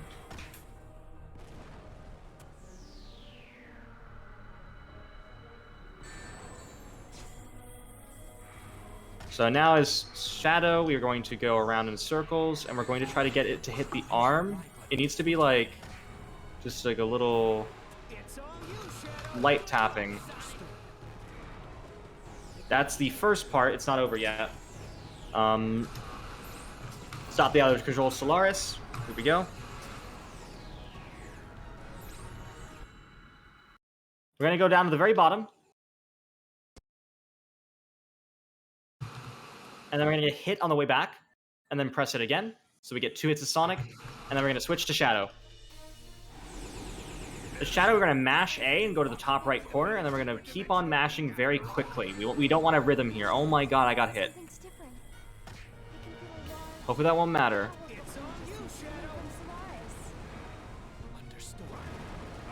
Okay, that was a lot of hits. More hits here.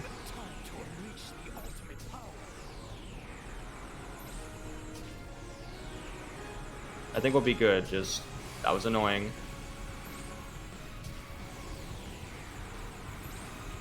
And now it's gonna be, yeah, it's gonna block this stuff. There we go. 254.23 on my end. Nice. Not bad. I was underestimated, so I'll take it. Especially for being this rusty. Especially for the amount of errors this had. So, I mean, I'll take it. The good parts were Literally, very good. Most of this was just down to Iblis Phase 2 in Shadow's story. Yeah. It was like a 250 otherwise. There we go. That is Sonic the Hedgehog 2006. Can't speak. That is Sonic the Hedgehog 2006. I think this has been a lovely showcase of both, of really what 06 is about, because it can be a little bit frustrating at times, undeniably, but so can every speed game. But the highs are very high, and it's an incredible run from start to finish. I think every single category has its own merits, and I think All Stories shows the benefits of each of the individual categories very well. So, I just want to say thank you to the Sonic Adventure era speedrun community for acknowledging that yes, this is an Adventure era title. Thank you. This is basically SA3, and I don't understand why people don't want to agree with that, because it is very much an adventure title. Adventure title. And I'm really glad that I'm still, like, 9 years later, and having started running this, I'm still able to show off stuff and, you know, hopefully convince people that this game is a wonderful speedrun from every point of view. It is. For us. Yeah, I think so anyway.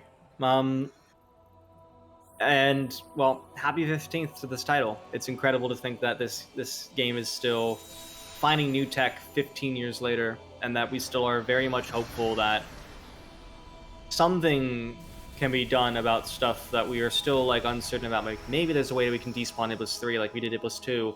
Maybe there's a way we can... Maybe there's a way we can do all these sorts of different things, and, you know, that's still, that hope is there. And,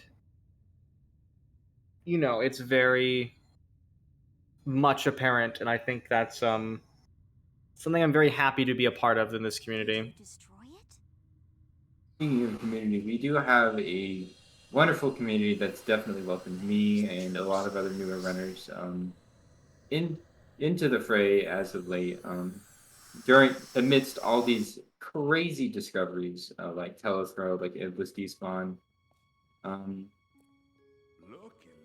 If you like this stuff, if you want to check this out, I'm going to plug on my own Twitch account, the link in the chat. As is tradition. Yeah, this is the 06 Discord server. If you're interested in running Sonic the Hedgehog 2006 or have any questions about the run or anything, just feel free to ask us. We are very much so happy to listen and support, because that's what we like to do. We're very happy to get people into this game, and I think it seems like a game that's, you know, intimidating to start with, and being like, oh wow, all the load screens, oh it's so broken, oh, but trust me, you get to learn how to, like, essentially weld that into your own vision in the future, and so that's why that's important. Anyways, I think I am personally done here, Lab. I have to go to sleep soon. I will say hello in the chat. So if you want to follow me, I am Focus Sight. Hi. I'll just say hi in the chat. hi, that's me. You can click on my name. That's how my name works. I think that was pretty fun overall, especially considering that this was so last second for me. I literally hadn't turned Yeah, I this on know. in 3 months, and so 254, not bad, not bad at all for what I had here. I was just saying like, oh man, I wish Focus was here, and just like I can deer us. I'm like, I'm happy to just try. You know, I wasn't. If we put out this I knew I No. still had it in me. Solaris will never Yeah. exist. And I guess you did. Then we'll never have Yeah, to for sure. worry about the flames of disaster, right? So yeah, thank you, Focus, for coming on and Absolutely. giving us a nice intermission to the Static Sonic Story Tournament, which will be resuming on Monday. We'll never meet. So keep your eyes peeled for that. There's been a lot of exciting matches so far. I've had a lot of fun so far in it, and I hope to see many more exciting races in the future from there. To tell the truth, So this channel will be live again Monday I don't care what at happens to the noon, world. I think. Please check that out. If you are interested in O6 in any way, shape, or form, please check that link out or follow us on Labras 06 or Focus Site, either or. I know I'll be doing a lot more content in the future. And yeah, thank you everyone for coming out, showing up, just stopping by and seeing what this game has to offer. And we'll see you all Monday.